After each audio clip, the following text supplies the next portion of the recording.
You can count on it. You can count on it. You can count on me. You can count on me too. You can count on it. You can. So, you know. Oh my God. Welcome to the Thru podcast where even the artists can be fans. AJ the Menace. Shane M. Petty. And Cherry TNT, she's not here. She's out of town, back in her hometown, VA. She'll be back. You probably won't see her for like low-key 2 weeks because I'm doing another episode tomorrow. So like, oh yeah, like, she out of here. Yeah. Flip her, yeah. Yeah, you won't see Shane for about a week. Yeah. You know what I'm saying? So enjoy this. Enjoy this shit. Yeah. But we have a special guest into the building. You know, this is one that I've been excited for quite a while. You know, it was only a matter of time. This is a brother that I feel like we on the same mission. You know what I'm saying? We doing the same things. He got a different lane. I got my lane. Leon got his. But it's like we finally came together so we could chop it up and you know have this boss talk. You know what I'm saying? Yeah, facts. But Black Ink has stepped into the studio. Yes, sir. Everybody breathe. Yeah. Hey, but appreciate you coming through, man. Man, definitely, man. We appreciate it, man. Me and Black, man, we go way back. Like literally. How far back? Shakedown Street. Yeah. Wow, Shakedown. I met him when Shakedown was just about to end. Yep, and that's where we met. Yeah. And me and Leon was there with your brother. Yeah. And he had this record called Crispy. Yeah. And we talked about that record all night, yo. We were like, 10 toes down, everything looked crispy. We talked about that shit all night, yo. Sharon was like, I don't know. It was something about it. It's just so goddamn catchy.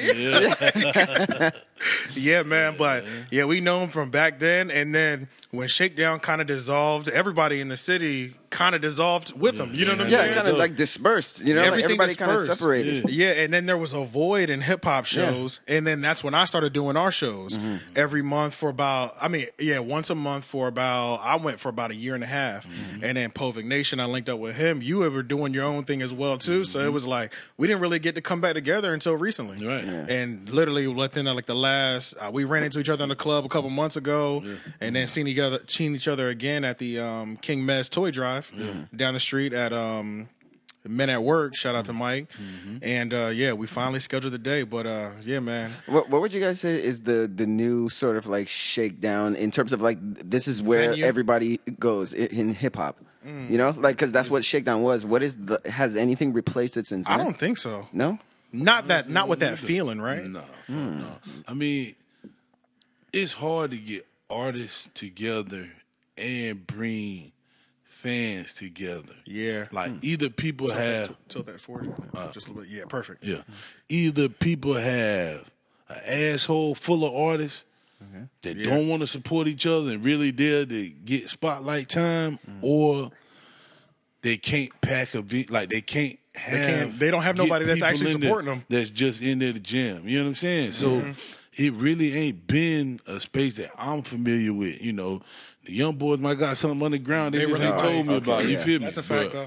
Yeah. But I ain't seen it, man, but honestly, though, even outside of pure hip-hop shit, it was other venues like Zydeco's, shit like that was jumping back then. It was just like an energy back then that artists that were doing something were putting it out there and people were responding. It's because, and to be real, all the people who are great now, like they were just starting their careers, like the Head Graphics, us, you know what I mean? Like Head Graphics was getting the graphics off for 50 a pop. You know what I mean? Like it ain't that no more. You know what I'm saying? Like Head Graphics is Head Graphics and the Do-Rag Fest guy, you know, like everybody's these different characters, but then that was when we were all coming together, and it was like niggas didn't care. Together. Let's just get the work done. Everybody grinding. Everybody was. But I think that's a Raleigh trait too.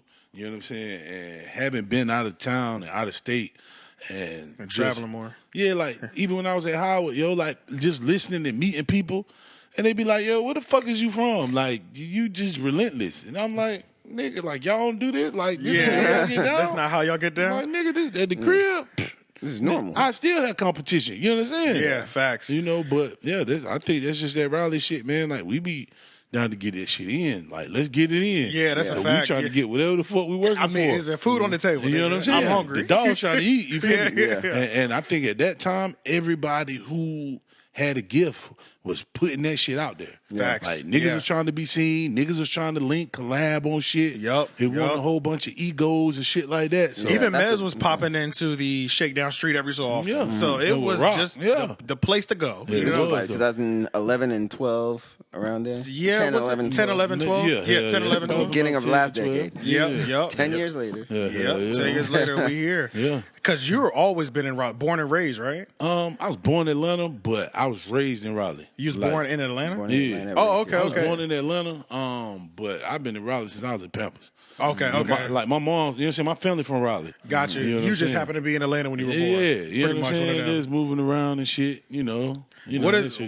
How important is Raleigh to you? Because you one of those people that I look up to because you do the give backs, you talking to the kids, you do a lot for the city, period. I mean, I don't really got no choice. Like, my mom's like a real live activist. You know what I'm saying? Like I was raised like that. You know what I'm saying? Okay. I was raised, you know, your community means something. You know what I mean? Like, you look out for your neighbor. Like, your peoples is your peoples. Like, you know, when I was the youngest, but everybody I ran with, of course, was older than me. Yeah. My mom used to be like, yo, if something happen, you better jump in it. If they don't come home, don't bring your ass home. You know what I'm saying? So there was always instilled in me a responsibility for the people that I fought with. You know what I'm saying? And that's a lost thing, the neighborhood. But you know, people are weird these days. Like, people really get they rocks off being grimy now. Like, you know what I'm saying? Yeah, like, you're right. Or something now. You know what I'm saying? Yeah. But I wasn't raised on shit like that. Like, you know, if the kids is fucked up, the old head niggas in my neighborhood gave you $1 to go to the store so you ain't feel left out. You know what I'm saying? Them niggas knew who parents is on drugs and who daddies is locked up. Somebody gonna make sure you got a pair of shoes or a toy or something. He's gonna get something. You won't gonna just be out there looking raggedy like somebody threw you away. You know, so we're gonna take care of you if you're on this block. So I was always like raised with that type of thing, you know what I'm saying? So, you know, it was always important to me. Like, hey, this is where I'm from. You know what I'm saying? So, you know, I fought with these people. I care about these people. I got something for them. If I got extra, if I can put them in a position, I'm going to try to. You know what I'm saying? Do you ever visit Atlanta at all, or do you have any like connections? I bet, you there? Last night. You were just there last night? Okay. Okay, cool. I mean, I don't spend extended periods of time there just because, like, I was born there. I got a little bit of family there, but I don't really got history there. I left there so early, I don't got a lot of history there. But I mean, I got people there, like, you know what I'm saying? My stylist down there, you know what I'm saying? Shout out my homegirl Danny. I got homies down there I do business with, you know what I'm saying? So it ain't nothing to, you know, pop in the city and link up with some of the dogs. It's right next door, pretty much. You feel me? It really is. Only 5 hours. They always got some shit going on. Facts. So it's definitely, and it's funny because the last couple times I went, I ran into Raleigh people down there trying to get their shit shaking. When we went, we ran into Raleigh. We was with Cherry. We walked into IHOP. The dude working at IHOP, it was like, to Cherry, like, you know, when you do that, you know, he was like, y'all, I got y'all tonight. Sit down. I was like, she was like, I know this nigga from the neighborhood. I was like, damn, it'd be really Raleigh people in Atlanta. I went to A3C. Cool. I walked in. As soon as I walked in, Tim Boss was at the bar. So he ain't see me. So I bumped, bro. Like, oh, my bad. You know what I'm saying? Yeah. He turned around, what the fuck? He like, oh, shit, boy, wait till Pooh see you. He gonna go crazy. Fatso's outside. A couple of them Zone 10 niggas. Running to some other niggas. Then, of course, because bro and them be down there, they introduced me to this nigga. Because Tim know everybody. They introduced me to this nigga. He worked for QC. We ended up going separate ways. I go to Harold's on Edgewood. Go get some chicken. Come out of Harold's.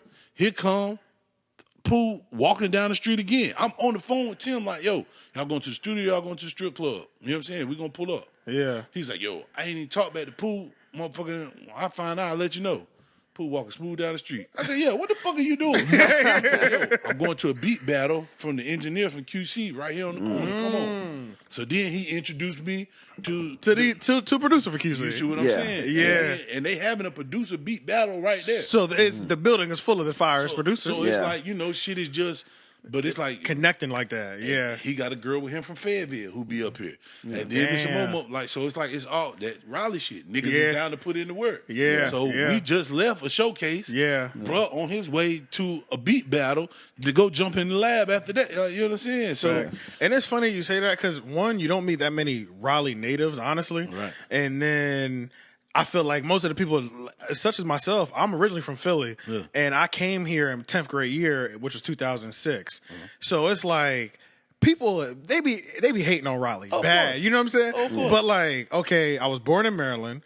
I got, I was in Philly for 8 years, but I've been here for like 12 or 13. Like, I really did learn how to hustle in the city. Right. You know what I'm saying? Like, Raleigh do got the hustle. I just never heard anybody like say it like that. Like, and it's wild because I was in D.C. like 7 years. You know what I'm saying? Oh, you was up there for a nice little minute then. Yeah, I mean, I went to Howard. Because you started at school. Yeah, because I saw you went up there to school, and then you just ended up staying. Yeah, but see, I had family in D.C. too. You know what I'm saying? Okay, yeah. So, when I got up there at first, we used to go visit for the summer and all kind of shit, but it wasn't like living there. So you're talking like little kids.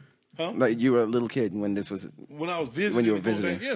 My aunt lived in D.C. since my mama came out of Central. Yeah, you know what I'm saying? Yeah. So when I go up, it'd be like, oh, D.C. cool, but we was on the south side. We was in southeast. Yeah. So when I got to Howard, I went to northwest. I had never been to northwest. Yeah, that's a whole new. But them boys got to hustle up there too. Yeah, they do. You know what I'm saying? Yeah. And uptown hustle different than the south side. So when I seen it, I was like, oh.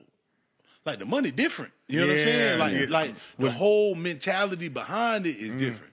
I think we probably put in more hours down here. Okay. But they probably reap more benefit. They want higher value. They want the higher dollar. Right. We'll put in more groundwork. Right. And yeah. I'm a mixture of both now. Got you. You know what I'm saying? So you learn that. You learn how to just get it straight up with nothing coming in. Yeah. And then you learn how to maximize the dollar up there. So then when I got up there and I get to maximizing, now of course I'm separating from the pack. Yeah. Niggas can't keep up. Because they so used to getting their high dollar, they clocking out at 5. They doing 9 to 5. Facts. Nigga, I'm 12 to 12. Yeah. You know what I'm saying? Yeah. So then when I haven't clocked out yet. Yeah. Even when I came back home, it was kind of the same thing.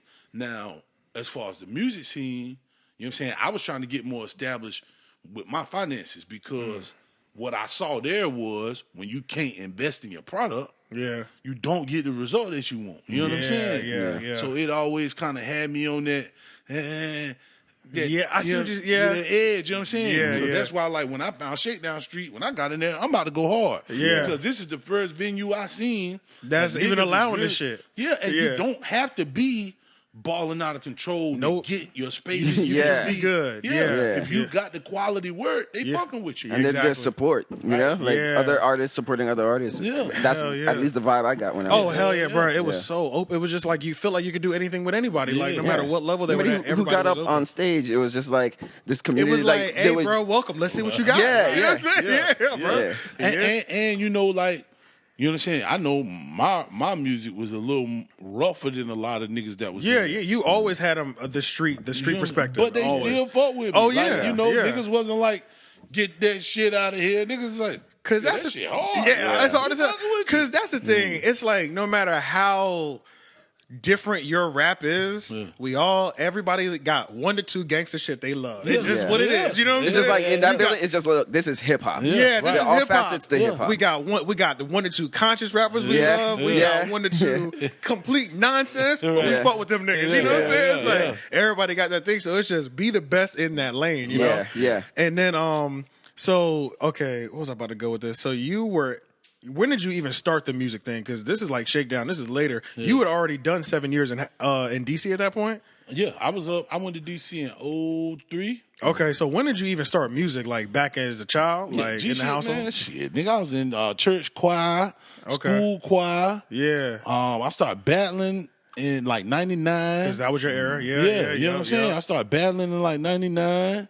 Was you always ready? Like where niggas was like, who trying to battle? Nigga, I was chewing nigga ass up. Fat, man. Yeah. That's how a lot of the older niggas who know me, that's how they know me. And when I got back to Raleigh, the music scene had changed. Exactly. So and it was more recorded records and stuff. Yeah. And I had to reestablish because I wasn't coming back home like that when I was in DC. Yeah. I was up there. Like, I didn't really want to go to school. Like, You know what I'm saying? I came when I got into Howard, I was like, oh shit, somebody fucked up. You know what I'm saying? Because I heard that record, one of the 52-week challenges that you did, where you were talking about, you were like, bro, I went to DC, and I'm like, this Howard shit ain't for me. I've seen something different out here. I don't fit in. Like G shit. Like I remember people used to be like, man, when I graduated, the trash man was like, yo, where you graduating from? I was like, how? He was like, for real? Like, you know what I'm saying? Because I could be in the hood. Like, I post up in the hood. I was in the neighborhoods. That's why a lot of my DC niggas ain't from school. They neighborhood niggas. They from the hood, You know what I'm saying? Like, that's where I was comfortable. I went to school with niggas whose parents is millionaires and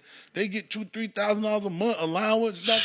Nigga, I don't understand. I don't know what that is. You feel me? But somebody just showed me how to get in the street, though. You feel me, though? So, you know what I'm saying? Like, it was, and they would turn me on. Like, I never had, maybe that's why my perception of the hood and giving back and all that is different, because nobody ever encouraged me to do negative shit. You know what I'm saying? You feel like you've always had a semi-positive experience. I grew up there, so it wasn't like somebody could sell me a dream. Oh, I see what you're saying. So when I seen niggas and they was doing shit, they're like, yo, bro, go to school, man. Fuck that shit. Yo, don't worry about that.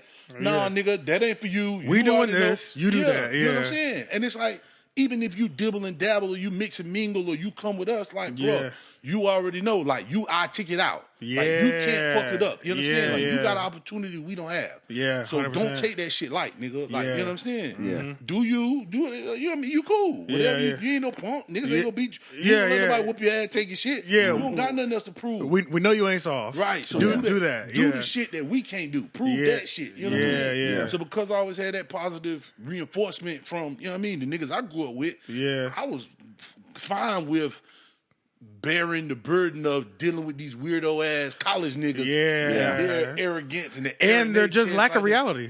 And so it blows my mind. But bro, they don't know what's going on, bro. Look, that's the thing. It's like there's so many, and you know, it's privileged black people, and it's just privileged white people. These niggas don't know what's going on. Yo. They just don't know, bro. Like, so that was a real different experience for me. You know what I'm saying?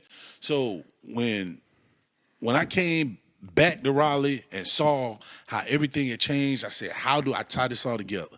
How do I get this street experience, this neighborhood growing up experience, I went to college, I got an opportunity people didn't have, and tie all this shit together. You know what I'm saying? And I really, it's hard to find a balance, especially in hip hop, because nobody really tells that story. Like, we ain't seen it done before. That's a fact. You know I mean, Jay's the first person we really got to see transition between each era. They try to do and he's really the only, and besides like Snoop, but when we talking just music, Snoop's low-key transitioned out of music. Right. Yeah, you know what I mean? Personality. But a lot of niggas did. You know what I'm saying? Like, we've never really heard 50 Cent. But we've never really heard a rap nigga grow up on an album. Like, niggas are very childish in their music, and it's almost like, we don't know what to do if we can't be you're right. childish. But that's why they say, like, hip-hop is like, well, they say it's like a young man's game. Yeah, you know? Even people that are 35, 40 are rapping what the 18-years are rapping about. I was but it just doesn't have to talking be, about this shit like 2 hours ago.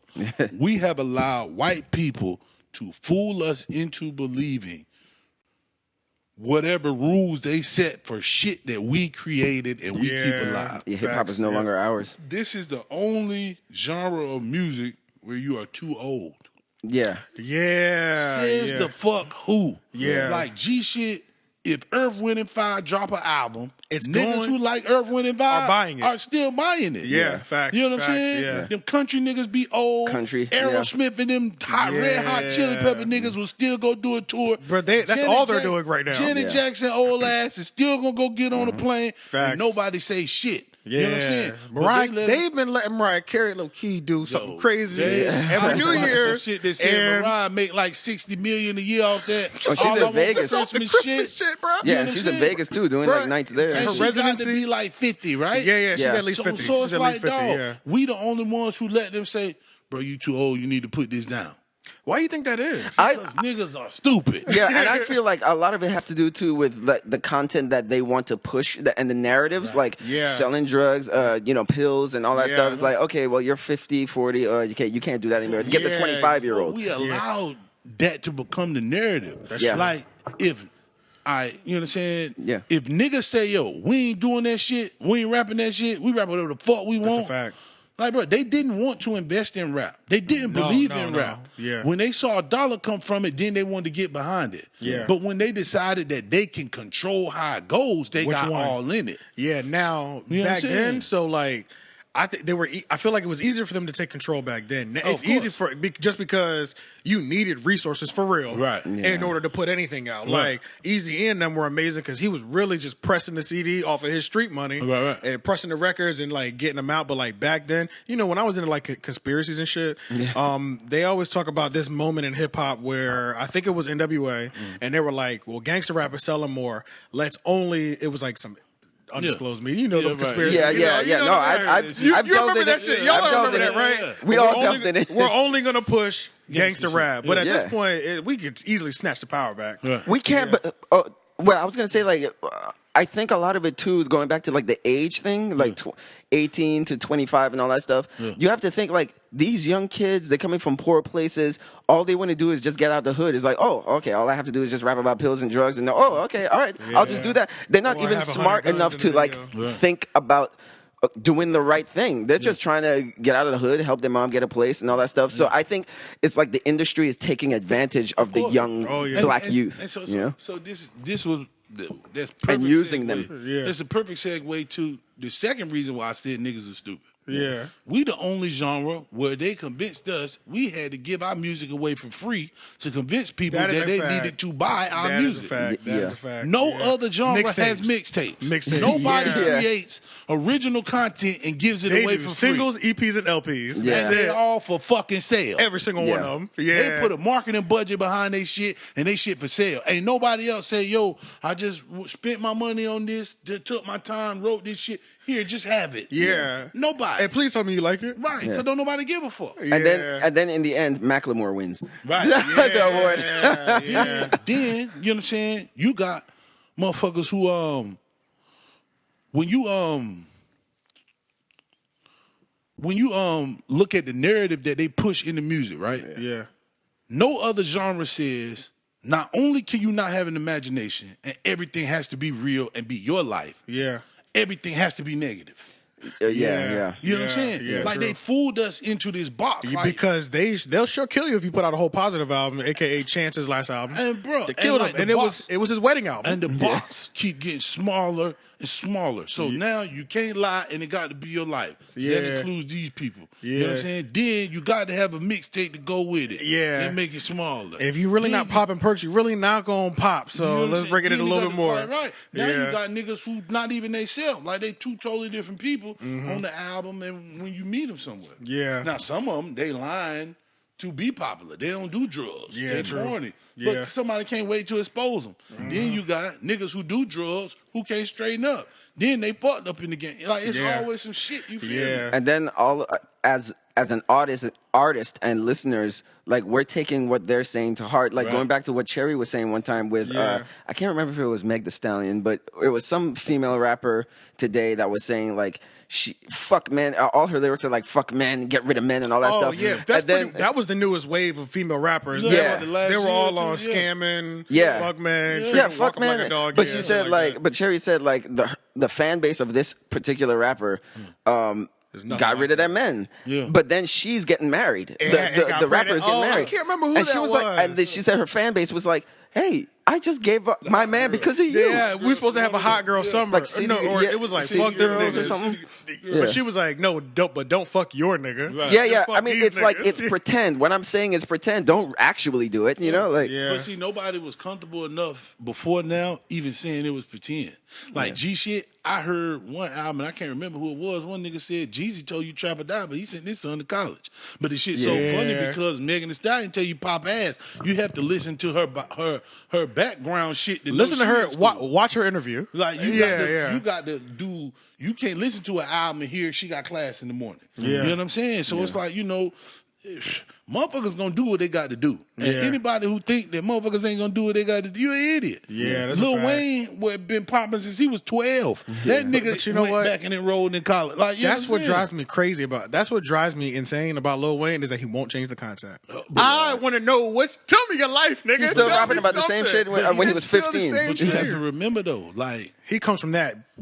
He comes from that engine too, where it's just like make what's hot. but you also have to remember, like, bro, literally might not have ever grown up. That's true. That's, like, a lot of niggas like that happens. You know? It's sad to say, I know niggas who don't rap who grown as fucking Raleigh. Who ain't never grown up. Yeah, you're right. Hey, Shad, the rapper Shad, remember we were talking about him? One of my favorite lyrics from him, he said, we all get older, we don't all get grown. Right. So that's exactly and that shit is really real. That's real life. So it's like, and not saying Wayne has grown or not grown. We don't know, but we never had no deep conversation with him. He don't really get into personal shit. Interviews and nothing. No. Don't really, and you know, I ain't mad at him because when you live your life in front of a camera since you 12 and you damn near 40, my nigga, you might want some privacy. Yeah. So you know what I'm saying? But I be like, I fuck with artists I can feel. Scarface. That old Crit before he got signed. Shit like that. Because it had emotion with it. So you felt like whatever they were talking about, you were going through with them. You could visualize. You could remember when you felt like that,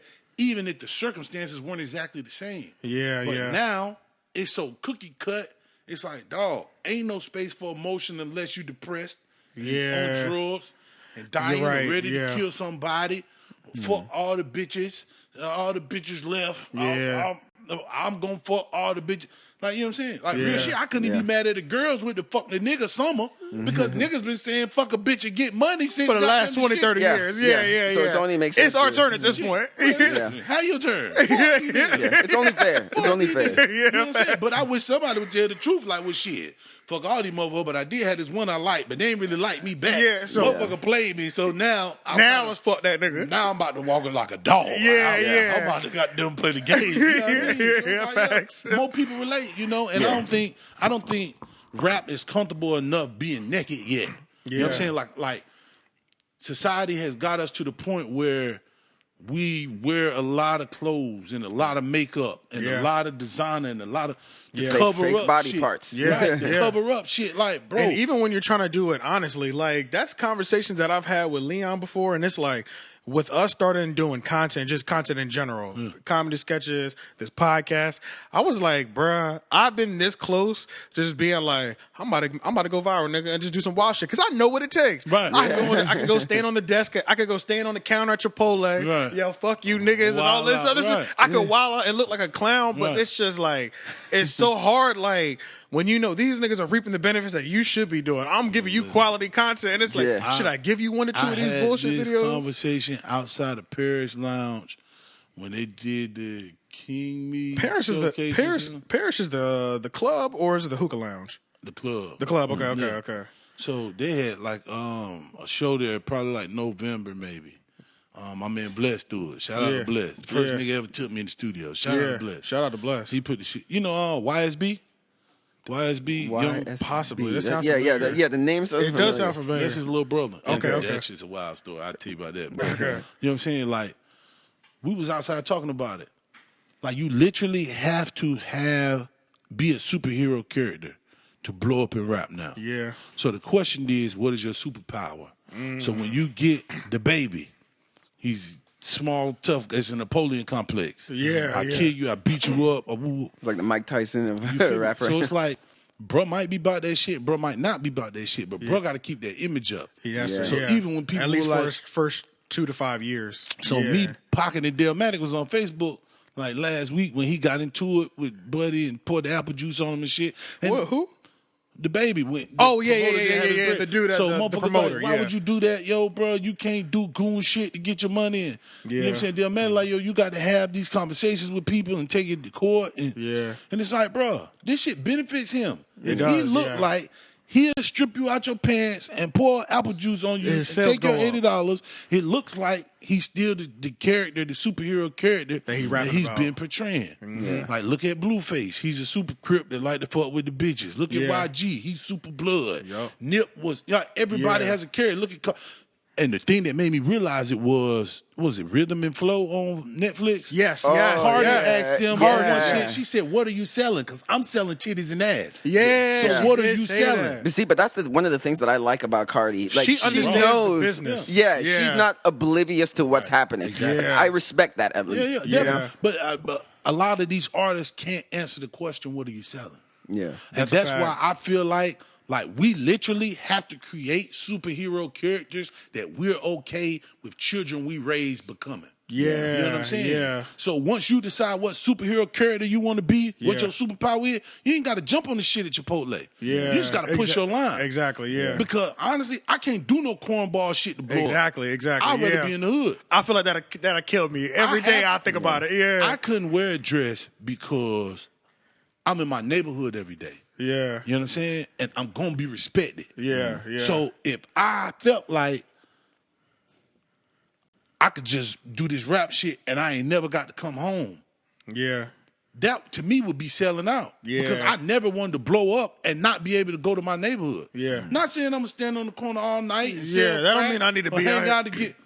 It's ridiculous once you get to a certain level. Yeah. But I wouldn't want to feel like I've strayed so far from the values that I deemed important to blow up. You know what I'm saying? Yeah. That I couldn't feel comfortable being myself coming back. True. You know what I'm saying? So it wasn't that valuable to me to be famous. Yeah. You know what I mean? We always going to get this money. Yeah, but see, but You I know what I'm think saying? the reason why is because that takes integrity. Right. Like I think we said that with Yeah, a lot Champagne of one people time. don't have it, A lot. yeah. That's a quality a lot of people don't have. Some Exactly people will right. just be like, I like money. No. Or they have flaky integrity. You know what I mean? Oh, okay, Like yeah. it's just their level of integrity. Yours is on 100, theirs is on 50. Okay, Or yeah. 60. You know, they just But have these their little, own. niggas, these little niggas gonna realize, yo, that money ain't everything you think it is, and you ain't gonna figure that shit out until you get some. And you're not Yeah. gonna know until You know you what I'm get saying? it, bro. And That's the how it crazy always shit is, if you look at a lot of people that have made money or they blew up fast, where the fuck are they? nowhere. You know what I'm saying? Nowhere. Like, you know what I mean? And it's funny when you look at these little niggas who rapping and they got all these hood stories, and then they do all this dope. Like, bro, you ain't never seen a crackhead? Yeah, nigga, That's what you want for yourself? Not even life on the you block. You ever seen a heroin addict, nigga? Yeah, Like, exactly, yeah. You you ever ever seen seen a these nigga- opiates this lean and these motherfucking pills? That's what heroin. That's what Meek said in his Charlamagne interview. He was like, he was on the perks at one point bad when he was on probation, and he was saying, I had to stop taking it because he was like, I want to be a billionaire. All the billionaires that I know don't pop perks. Right. They're not junkies. You know No, what I mean? they're not. So I clearly need to get rid of And the this. thing is, there are millionaires. There are people with money that do drugs. 100%. You know what I'm saying? But don't get it twisted. They're putting in work. And not only are they putting in work, they're not where you want to be. Motherfuckers got demons, dog. Yeah, And yeah. they be trying to fight them shits with Yeah. whatever the fuck pacifies them for the moment. And he may be a millionaire and he skied up all day, Right. but if he wasn't skied up, he'd probably be a billionaire. Right. Yeah. And the thing is, he might be fucking miserable. Yeah. And that's what niggas don't get. You think that money gonna fix your problems until you get money. I read some shit that said a lot of people don't become depressed until they think they want something and they get there and realize that nothing in their life has changed. That I've empty definitely feeling- experienced that before. That Yeah. empty feeling they thought was gonna be filled when they made it to When the they league, got it, yeah. or they made that $1 million, and now they still feel empty with it. Now they depressed because you don't know what the fuck how to Because feel. you thought that was the answer. You know what I'm saying? So like that money, these little niggas willing to do anything to get this bread to try to get out of a situation. Like, dog, stop running from the hood, pussy. And remember, Address the situation. Yeah. Change some shit. Like, Yeah. really, your neighborhood like that, because nobody there wants to change nothing. Yeah. So if you love the hood so much, because everybody, I love this shit, I die here, I never leave them. Well, go outside and pick up some trash. Yeah. Teach them little niggas how to read instead of how to rob. Yeah. You know what I'm Yeah, saying? yeah, facts. Like, change some shit. Then you don't have to run from it. Yeah. Now, if it pop, it's great. If it don't necessarily pop, you still fine. Figure out a way how to make your bread. Yeah. Do what you love to do. Because at the end of the day, you're still putting out, if you believe in like spirituality and karma, you're still putting out good. Energy. So only good energies. If you're only putting out good energy, you're gonna be That's what's fine coming. regardless, whether Right. you're famous or not. And then you're gonna the be thing always is, bro, okay. You never know. Just like we was talking about with the podcast. Just like we was talking about with the freestyle. You never know when that shit gonna pop. Never. If niggas be dropping for 5 years. Yeah. And year 6, that shit take off. Yeah. And you don't know why. And then So it's like, dog, just keep doing what you love. Consistency, man. If you love to do music, why would you allow a white person who don't listen to, don't like, and don't give a fuck about none of this Tell shit you what you could do. convince you that because they ain't stamped you, your shit ain't worth doing? Yeah, that don't make no damn sense. I mean, how are you that gullible? Yeah. You know what I'm saying? Yeah, like, yeah. nhat's literally be chasing the dollar. They be chasing what's the so- approval of other people. And Where's your what- integrity? I have a message to give to people. Don't let nobody derail you from giving that message. Facts, Like, yeah. do your thing. And with social media, people aren't as free thinkers as they were back in the day either. Yeah. You know what I mean? When you open up your phone and you've seen 5 opinions from 5 people that you already love, you're like, well, that's how I feel about it too. You know what I mean? Yeah. You never even got the chance to catch the article, catch the headline on CNN, process it, then go to your phone. You just see Charlamagne talking about what this, the baby talking about this. Oh no, I ain't fucking with that shit either. These niggas ain't fucking with it, you know. But then it doesn't help when you have as a young black kid, it's like my favorite rapper is telling me that money over everything. Right. You know, so it's like. Right. Okay, yeah. I mean, that doesn't help the situation. You know? But that's why, like, somebody got to keep that shit real. And that's what I feel like the game is literally missing, like, honesty. Like, it's missing somebody who's vulnerable enough to say, yo, I had the bread. Shit ain't all that. It ain't all that cracked up. I mean, you heard big, and you heard people touch on it. Yeah, but the people more money, more problems. problems. Yeah. You normally just get a single or two, but maybe. But, I mean, or a rapper or two here in Kendrick. But the thing is, the majority of the people that are seriously impactful, the Travis Scotts, they don't like.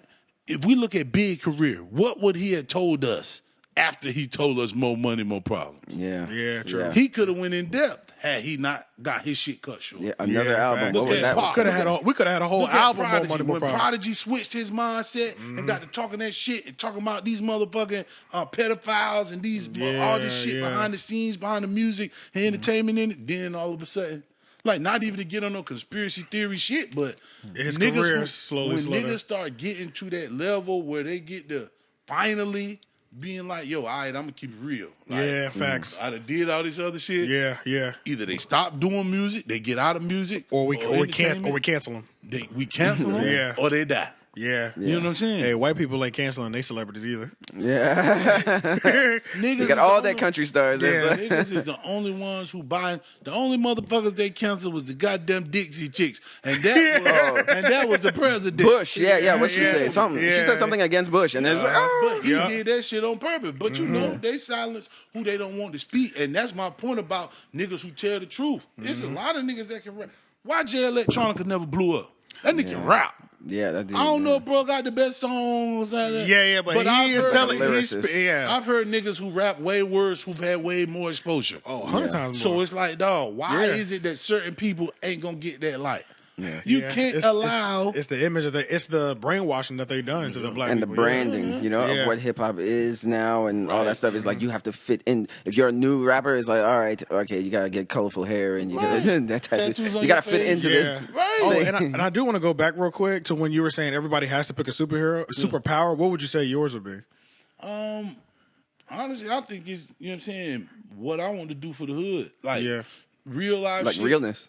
Yeah, because it's like that interview with Pac said, motherfucker can't fuck with the hood and they can't tell you what the fuck going on. Yeah, and shit like that shit for real to me. Yeah. You know what I'm saying? Like, I wouldn't feel comfortable. Like real shit, I had been doing back to school drives, getting kids sneakers, school supply shit for years before that shit ever. Before it was a thing to even put on social media. Yeah, and then it was years when social media was popping. I never took pictures of it. It wasn't until I got a PR person and a girl to do marketing and shit like, and they're like, yo, you got to capture this shit. Like even now, every now and then I hop on my Instagram, bro, I live life. Yeah, you can't enjoy a moment trying to capture it to show somebody else. Yeah, so it's like when I'm out there doing shit for the kids, man, I don't give a fuck if nobody looking. Yeah, I ain't do that shit for nobody. I did it for the kids. I saw 10 smiles a day. They good. Yo, like, you know what I'm saying? I know this is gonna affect them. Yeah, we in Raleigh North, yo. The shit's so crazy. We in Raleigh North doing the book bag drive, right? Yeah. So the most recent one, or last year or whatever. Yeah, last year. Okay.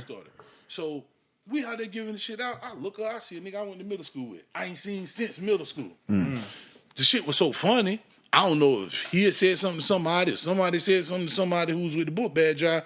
But one of the niggas with the book bag job, he was kind of like, they trying to get me over there or something. You know what I'm saying? So they already tapping me like, what the hell going on? Now, granted, I don't be in Raleigh North like that, but I'm from the South. Yeah. My cousin Freddie was in the North. I got some homeboys in. I mean, I done been in the North, but it ain't my hood. I look up. I said, man, I went to middle school with this nigga. Like, what's up, bro? Bro, what's up? So the fact that the relationship we had when we was 12 gonna squash whatever the fuck is going on. Yeah, whatever y'all got, whatever petty thing y'all got going on. That's more important to me than the motherfucker thinking oh, black will bust your head, you got tattoos on his face, he a killer. Yeah. Some image that you're portraying. Let's allow what we have to bring shit together, allow positive shit to happen, then create this animosity or potential problem. One of them Nip interviews said, yo, I had to change the type of music I was doing because I didn't want a whole bunch of niggas coming to my show trying to prove to each other who was tougher. Yeah, facts. And that's the type of shit I'm on now, like moving in life in general, especially in the music, but in life in general. I don't want to create situations where even if everybody fought with me and they come out, it's a shootout at my show. Yeah, niggas is beefing at the show because this shit is really for the hood. I want the people that look like me, that I feel like I represent, to come enjoy themselves, have fun, feel like their money was well spent, have a good story to tell when they go home. So they can tell two other people go that'll home, come next time. Fuck on something, eat some good food, go drink to sleep, a little bit, get ready to do this shit again next time I come back. I don't want people to come in there like, them other niggas, we had to get on them niggas. Yeah, them Northside niggas was at that black concert, nigga. It's done for that shit, yo. That shit is over. And I ain't saying ain't gonna be no beef in the street. It might be. Don't bring that shit to my goddamn show. Fact. Don't bring that drama over here. For real, man, because we got enough of that. We got enough. It's a time and place for it as well. And street shit should be done in the streets. It don't Not- got shit to do with no not music. at a venue. It don't got shit to do with music. And I think the labels are behind the narrative that keep pushing. If your criminal record long enough, then your sales records can be long enough. And they have no correlation. Nope. Being street, doing hood shit, doing stupid shit, don't got nothing to do with this what them art. records are gonna hit for? It's an art form. That you have to pack. You have to practice and You perfect. have to practice. You have to have a passion for it. You have to have a gift for it. You have to learn shit. Like, you know what I'm saying? Even if you wake up doing it, no, everybody can't do this. You know what I'm saying? This is a craft. This ain't I went to prison, so automatically I'm good. I'm out here. No. Do you think there's a number of rappers in the game right now that don't care about hip hop? Fuck They're kind of just doing it. Yo, it's black culture vultures too. That's a fact. Do not get it twisted. And it ain't just in rap. It's in the street too. Because you got a whole bunch of corny ass niggas who don't live by the code, want to sell dope like 6ix9ine, get fucked up and then go tell on somebody. They vultures. They want to reap the benefit. They got no love or respect for none of the shit that came before them. And that shit is whack. That shit really is. Like, it's a nigga named Big Enough. I think we might have to move a car. Is there a car behind her?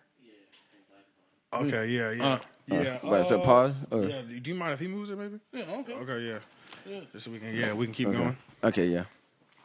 But you said there was an interview with what? It was a dude named Big Enough. He from Aden. Outside Greenville. You know what I'm saying? So he was saying something about like, yo, niggas got to stop being corny out here. And I was like, bro, that's real life. Like, that is real shit, though. You literally will have a nigga with the cure for cancer, and he wants to be cool, so he would rather sell perks. Then get the cure for cancer and make trillions. I mean, and the thing is, even if it's not about the money, my nigga, God gave you a gift. You might believe in God, you might not believe in God. You might believe in the high power, you might believe dirt, worms, and leaves. I don't give a fuck what you believe. You got whatever you manifested, created, boiled in a cauldron, fell from the sky, that's you. You know what I'm saying? You can't do him. You can only do you. Niggas will rather fit in, you know what I'm saying? And catch it short all these people. Everybody knows somebody who been affected by cancer. Instead of healing the world, instead of sharing your gift, yo, shit, niggas over here trapping. I'm about to cut down. You know what I'm saying? We can't do other people. We got to do us. So don't short the world with your gift. You know what I'm saying? Trying to be on bullshit, trying to fit in. Like, we can't do that no more. It's over for that time. We too far behind. As hip-hop culture, as black people, as young black men, we too far behind, dog. To be playing these bullshit-ass games. Like, my nigga, we real live got the juice. You know what I'm saying? Niggas we literally have the juice. In real life, niggas can't fuck with us. That's a fact. We some of the We have what they want. The strong. We Why you think the they on our smartest, we're the neck? strongest, we're the most creative. Why you think they on our neck? You ever seen them motherfucker chase down the sophist. You ain't gotta chase him. Yeah. The bitch can't run. You ain't gotta chase. That's on our heel. They've been on our heels forever. Yeah. It's a reason because we're too powerful. We very powerful. Yeah. If we decide we want to be powerful in the right way. Yeah. And they're allowing us, helping us choose and influencing us to be powerful in the wrong way. So it's like, dog, let's get this bread. Ain't nobody saying don't get no money. Ain't nobody saying don't fuck no bitches. Every bitch ain't meant to be wifed. Yeah. Some of them you gonna fucking leave alone. But when you find one worth having, you might want to hold on to. Don't let them fool you talking about money over bitches. More your niggas gonna try you than your bitch is. Don't get it twisted. They got their motivations too, the bitches. Right. I was gonna say Shakedown. I was like, wait. I mean, it's real shit though. But it also, like, we can't forget this socialization helps breed them into being bitches. Instead of you know what I'm saying? So it's like, yo, that money can't solve everything. This gangster shit can't solve everything. This running with the homie shit can't solve everything. And from a young perspective, you ain't gonna see it because you ain't lived enough life. And that's why a lot of these young rappers, even though I don't down them, I can't. I don't down lived people. enough life. They haven't lived enough life to tell me to really give you a message. To tell me nothing. And like I was saying earlier, when we grew up, it was grown people rapping. We listened to grown folk rap. That's a fact, though. Now it wasn't 14-year-olds. It wasn't 17-year-olds.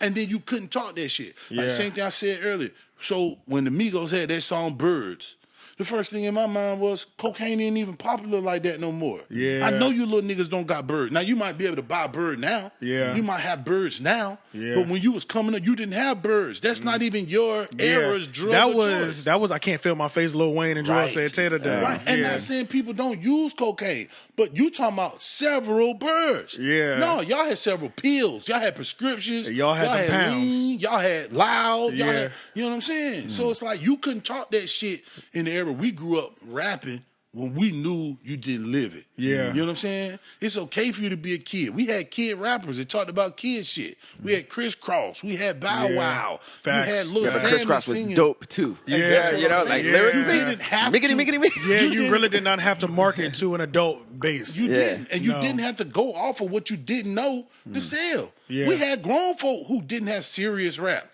The Brat wasn't telling mother, but that Funkified drop, that shit was crazy. Fresh Prince. Right. You know what I'm saying? Everybody had their shit. Even cursing. You brought to the table what you had to offer. You didn't have the cure for cancer and try to sell them up for a hot dog. You understand what I'm saying? But back then, hip hop was able to be so various and diverse because like I feel like the business didn't even know what it was yet. Exactly. You know, so that's why you had they were so just many. trying everything. But with the internet, once they never mastered how to get rid of piracy, it kind of opened it back up. But niggas was so hell bent because sticking to an old rule that doesn't even exist. Back then was get a deal. You not solidified till you get a deal. Until you take that picture in the office in front of the sign. Right. So niggas handshake. don't even realize That is public space. They don't even have the handshake no more. You go into the Rock Nation building, take a picture, and leave. You know what I'm saying? So It's public like, space. These niggas got to realize we're back at that place where you can drop whatever kind of music you want.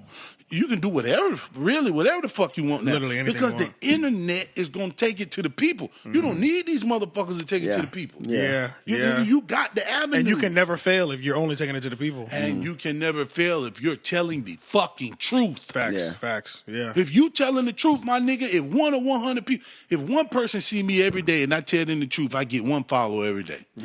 You know what I'm saying? After 1,000 days, I got 1,000 followers. Now, this nigga might do some clown shit and get 100,000 followers today, but the day he decides to stop being a clown, they go away. That's a fact. They go away. Okay, so in terms of like music and audiences and their preferences, you know, because some people say that it's a sort of a chicken or the egg situation. It's like which one came first, the chicken or the egg. So it's like, what came first? Like them sort of putting that narrative out there and then we started liking it, or it was like we demanded it, and then they're like, okay, that's what you want. I think it's like which one they did it like real shit. Shout out to Rick, Sound Vision that shoot my videos and shit. That's my nigga. You understand? And that nigga like a little evil genius, like a little mad scientist and shit. You know what I'm saying? So he tells me one day he was looking at marketing and promotions. Okay. You know what I'm saying? And what he found out was they said people don't know what they want. You got to tell them what they want. That's true. Yep, I've heard that, but in film. Yeah. I've heard the audience doesn't know what they want until you give it to them. But this is the thing, too. Look now. What is Instagram? It used to be for pictures. Yeah, it's for video. It's video content now. They are, and it's called programming. You talk about radio. Yeah. You're literally programming people playing the same shit over and over. So we keep, and all how many times do black people see this narrative? Yeah. You know what I'm saying? Yeah. I feel like the OGs dropped the ball when they were trying to cash in on hip hop too early. That's true. If they had kept ownership for a little bit longer, we would be in a different space because crackers didn't believe in it, and niggas could have really made some real money while the shit was still ours. Right before somebody came in trying to buy it up. We controlled the narrative, we controlled our image, and we made our money. Yeah. When niggas decided they wanted to get signed and get that machine behind him, they were selling shit for the show. You remember what they were saying? Big sold his publishing for $1 million to Puff?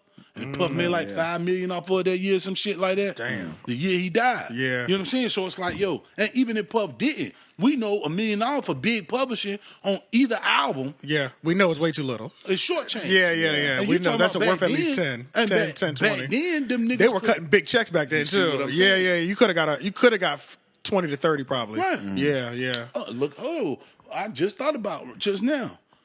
Nobody has A&Rs. Artist development for rap and hip hop no more. No.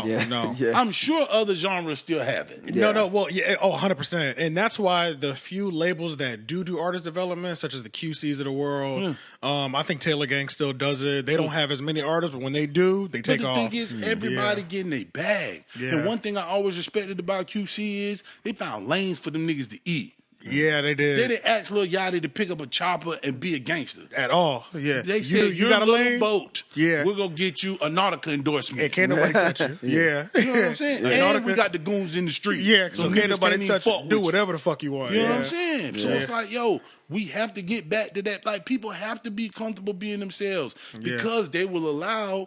Like you said, that chicken or the egg. Yeah. Do you want to see gangster shit? So we gonna show you, or are we feeding you gangster shit because you don't even realize? You know like a psychological thing. You don't even realize, what we doing. I'm like, them Lil Yachty's is refreshing. I don't like his music.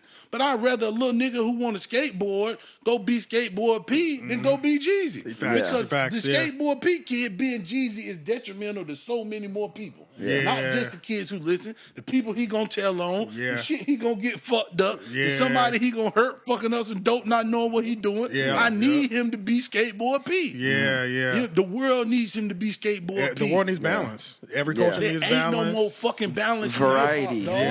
Ain't no more conscious rappers. Nope. Ain't no more uplifting women rappers. No. Ain't no more niggas. Especially. Ain't no niggas who want to get out the hood. Everybody want to get in the hood. What is up with that? Even the niggas who got it want to get it and still be in the hood. Like, they don't know that's a fucking death sentence. You know what I'm saying? Like, bro, you from over there. You see what they did to that nigga down the street. Like, what you doing with $1 million over here? Like, come on, bro. So I got 3 parts. So one, for me personally, I see your superpower as being a boss. Like, I feel like even with your friends that you rally around, like, we all look to you as a boss. Even somebody like me, I look up to you, your hustle drive. You're more on the neighborhood level just because you've been here a lot longer. I came in high school already. So most of the people that I met, but I want to do the same things you do, be able to touch those people and expand and stuff. So that's my superhero part. All right, next part is who do you listen to? Because now that we are listening to kids, who are some of the people that you have to listen to where you feel like you get in that game and, like an OG actually speaking some wisdom to you? I always been a big Scarface fan. Of course, Face ain't been dropping because he was running for city council and shit like that. Yes, I saw that. But honestly, this new music, dog, I don't really like it. Now, I like elements. Like, I like Roddy Ricch. Yeah, it's real life. And it's funny because in the past 48 hours, to me, he started to sound like Future. Just playing a lot of the shit, like and like the content, like the singing wise. I feel like the singing sounds different. Yeah, but it does feel like it sounds different. It does. Because I'm the same way. I'm not huge on a lot of autotune, but that one feels different. It does. Yeah. It has some soul in it. Yeah, and that's what I feel like a lot of shit is missing, which is why I can't listen to a lot of shit. Like honestly, even when I did my 52 weeks, I would have rather dropped the album, but it's so hard for me to find beats that I feel like have the type of energy that I want to put out. Yeah, I have to be very selective. It's a very slow process. Like my homeboy, my nigga Bless, boy, you picky as hell. Like, bro, I remember not having to think about what I put on the beat. Yeah, the beat would tell me what to put on it. What to say. But now, I write raps like term papers. Yeah. I got a topic. I'm gonna write a hook based on the topic. Then I'm gonna try to make verses together. Yeah. And it's like, bro, that ain't even the formula of music no more. No, they don't got hook, verse, hook, verse, hook. They don't got 3 verses no more. They might have one long verse, 2-bar hook. They don't. They don't rhyme sometimes. Yeah. They don't stay on subject. The hook and the verse don't got nothing to do with each other. That's the realest shit. Yeah. Like niggas is doing whatever out here. Yeah. If it feels good. Yeah. It's all about the vibe. I think that's what it is it's all about the feel. It's right. about and then the beats are all, like I said before, like it's all kind of just the same beat. It's just like heavy 808 bass and rapid hi-hats and what do you call this? Snare. Yeah. And there's no melody in the beats anymore either. Right. There's no melody. It's like hum a beat, like can you hum it? And it's like no, because there's barely a melody. But the question is why is that what we getting? You know what I'm saying? Yeah, and because it's the state that we put everybody into when it comes to Like, and then it's so fucked up because we expect artist, such little now. We as artists, we want to rap, right? We don't want to sound like Roddy Ricch. We don't want to sound like Young Thug or Lil Baby or Da Baby, or we don't want to sound like none of it. We want to sound like any us. of those babies. A whole lot of babies. A lot of babies, right? So we don't want to sound like them. So we need a producer that don't sound like them. But soon as one nigga take off, every rap nigga they like who don't care nothing about the culture. There's a check there? They start rapping like the rapper, and the producers start making beats like whatever that beat was. Yeah, exactly. And that's why I be saying, like, you can't keep short in the world, dog. If you make beats like Big Crit, make your Big Crit shit. You might not get a number 1. But you might have a popping YouTube channel where you sell a bunch of leases a day. It ain't gonna be no fucking balance if you don't. Nobody else. Like, the voice is an instrument. So what you do is part of the battle. But what I do is the other part of the battle. So even if you can't turn you up, I might be able to turn you up. I can't turn me up. You might be able to turn me up. Yeah, that's a fact, though. I remember we were saying, like, it's not even a rapper problem. We were talking about producers the last time. Like I was just talking about, like if in the mid-2000s or whatever, like if you gave me unknown beats by Kanye West, Swiss Beats, Timbaland, and You'd the be able to tell the Neptunes. difference between all of them. Without names, without a drop or anything, I would be able to tell which one. It's like, oh, okay, Timbaland, he's very drum heavy. Oh, Neptunes, that sounds like a beat made on a different planet. Swiss Beats, he likes a lot of whistles and tambourines, like they all, Kanye, he loves a lot of orchestras and stuff like violins. And it's always this slick put together sample in there. The soul sample. So it's like, producer-wise, you were able to tell who was who. Now it's like, all the producers are making, like, I don't know the difference between the rappers 40 the same way. You could literally, minus a couple pieces of slang, if you don't put a name on the record, who is this? And that's why a lot of producers need a drop. Bro, because if they didn't have a drop, I would know who the fuck he is. Bro, you know what I hate now? I hate now that when artists, the poppin' artists, they go to the radio, and the first question people ask is, so who you got on the album? Nigga, this is his album, nigga. Oh, you know what I'm saying? Nigga, what you want me to know from this album before I go into it? What am I supposed to feel like? I hate that, bro. And it's like, and they don't even, and I'm not even blaming the producer or the interviewer, like the radio interviewer. Even the artist does that. They'll be like, I got my album coming out. I got Lil Wayne. I got 2 Chainz on. It's cloud. What does that mean, nigga? It's like, what does that mean? I'm not buying your album to hear none of these other niggas. Yeah, that's what I'm saying, nigga. I'm buying your album, nigga. What did you do on that album? Please tell me you feel like you made a breakthrough in your music. I'm buying it off of that. You know what I'm saying? Like, by the way, am I saying it right? By the way, like it's a drop like when they put in the beginning of or is it a tag or like tag. Okay, yeah, I meant tag. Yeah, I was like, I don't think it's drop. I think when the radio do it, it's a drop. Okay, but look, they need the tags now because everybody beat sounds. Yeah, you need it. Everybody sounds the same, dog. Like it's not. I don't think people have the passion for this shit that they used to. No. And that's okay. But it's like, yo, if it ain't for you, move around. You don't have to stop, but just slow down. Yeah, and I saw you had posted on your Instagram. It was a repost that you had where you were talking about how you're not a good rapper. It was the homeboy talking like, yeah, you're not. He was like, stop gassing your friends up. Yeah. That ABC shit he just rapped does not sound like what we just bumped in the car. Right. Stop it. Tell that nigga that ain't it. You know what I'm saying? Like, You done bought this verse. You bought a feature from him. Yeah. You hear how he sound? You don't sound like that. Yeah, bro. And that be the wildest thing to me, bro. It's like, I love sitting back and watching, though I hate it too. Yeah. It's like, we just got to listen to it. You just put me on to 2 fire artists, and then you played that. Bro, why you know it don't sound like that, bro. It don't. Like, what are we doing right now? But honestly, a lot of people are not ready to be as transparent as they need to be to make the kind of records they need to make. You're right. That's Everybody don't make the same kind of records. They're already faking. That's why it don't sound good. And that's that's one reason why I don't knock young artists. Yeah. If you want to sing song, if you don't want to talk about shit, it's a growing that's experience fine. for them. Yeah, but it's like it's room. It's room in the culture. If we go back to like the essence and what we learned as hip hop history. Yeah. You had Busy Bees. They were party rappers. Yeah. They ain't about to get into no whole bunch of heavy shit. No. Yeah. We're not about to be talking about don't push me because I'm close to the edge. Sometimes I wonder how I keep it going. We about to talk about shaking ass, having fun, get a drink, smoke a blunt, do a spin on your head. I got on fresh Adidas, whatever the fuck the party is got going. And that's okay.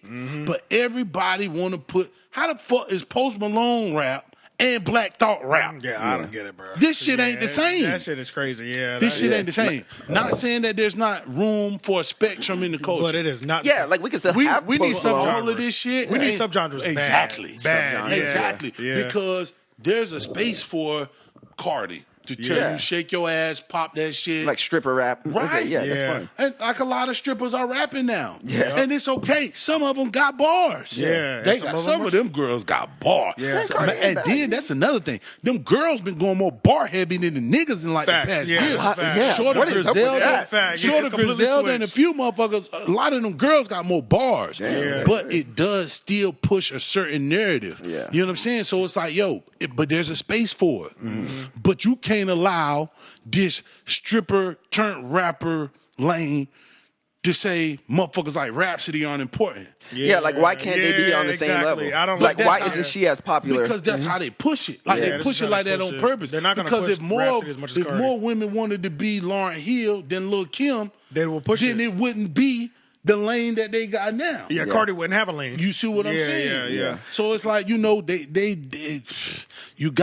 everybody got to make the type of songs that they can make. And it requires you to be honest about how you feel, what you're willing to do, what you've been through, what you want to bring to the table, what you want people to know about you, and give them that. Yeah. You understand? So some niggas do emo rap. Drake does it very well. Drake is a very good relationship talking about rapper. Do your motherfucker. Really talking about your emotions. Wale is a great nigga. One of the best. Yeah, if not kick the that best. Poetic rap, talking to a broad, he can kick that shit. He can just flow. That nigga got it. Yeah. Like, dog, let's not make Wale feel like he got to rap like this to sell albums. Yeah. Because now we don't got quality music and we missing this shit that he really get. We've lost twice. Because hear this bullshit. Because then look, when it goes extinct. Because then when it goes extinct, right, and then niggas are gonna be like, man, nobody doing that poetry rap no more. You know what I'm saying? And Wale was like, I fought for 10 years. Right. And niggas he was like, y'all respected me for about 10, and then I fought for 10 to stay. Yeah. And y'all X'd me out. Bro. And now you dying for me to come back. Bro, like niggas like Pac, niggas like Crit, niggas like Wale, like certain shit they do is gonna be time. It's certain shit that you're not gonna like. Yeah. Like, you know, this was a push for you. Yeah. And that's okay. That doesn't mean it doesn't sound good. And I never have a problem with those. Right. Yeah. It doesn't mean it doesn't sound, but that's not a classic. Yeah. Pac got classics. Crit got classics. Wale got classics because they doing what they do. That poetic rap shit ain't easy. No, that is a fucking gift. And that hits your soul. Like, you know, like the other is just fast food. Like, it's just and the in and out. question is, do you remember back when, well, at least when I was first, when music was driving me crazy, when you couldn't not, you know what I'm saying? And there was good shit everywhere. Shit was hitting. Everything was right there. Everywhere. Yeah, that's right. You know what I'm saying? Even some of the rappers that weren't really talking about shit. Like, I bring up like Missy all the time. I'm like, Missy was just making great music. It was soulful. It just felt good. It wasn't unconscious shit, but it was just good. But you could tell it was Missy. Yeah. I listened to like her shit She from like didn't mind being a fat girl in the trash bag. Give a fat girl trash bag right. That shit was fire. Does your music slap like mine? That shit was fire. That shit was fire. I still don't understand, like, even with Aaliyah and a lot of Timbaland stuff and Missy, like, I listened to it today. Their shit came out in the late 90s, early 2000s. I listened to it, and I'm like, how does this sound more futuristic than music today? You know what? Like, I don't understand. And you know what I just thought about? You were saying, like, Missy was a big girl wearing a trash bag. You think Lizzo's music might not slap enough. That's why we keep killing her? Is that why people are killing her? Because of music? Multiple reasons, probably. Probably, I don't know. Yeah. I don't even think it's the weight. Like, I don't think there's nothing wrong with being fat. I'm fat. No. I mean, I think there's a lot of people who are just annoyed by heavy by her people. being so open with it. And it's just like, hey, why do you have to be all open about killing it? her on Well, Twitter, I think some people are annoying because they're fat and they want to rub it in your face. Yeah.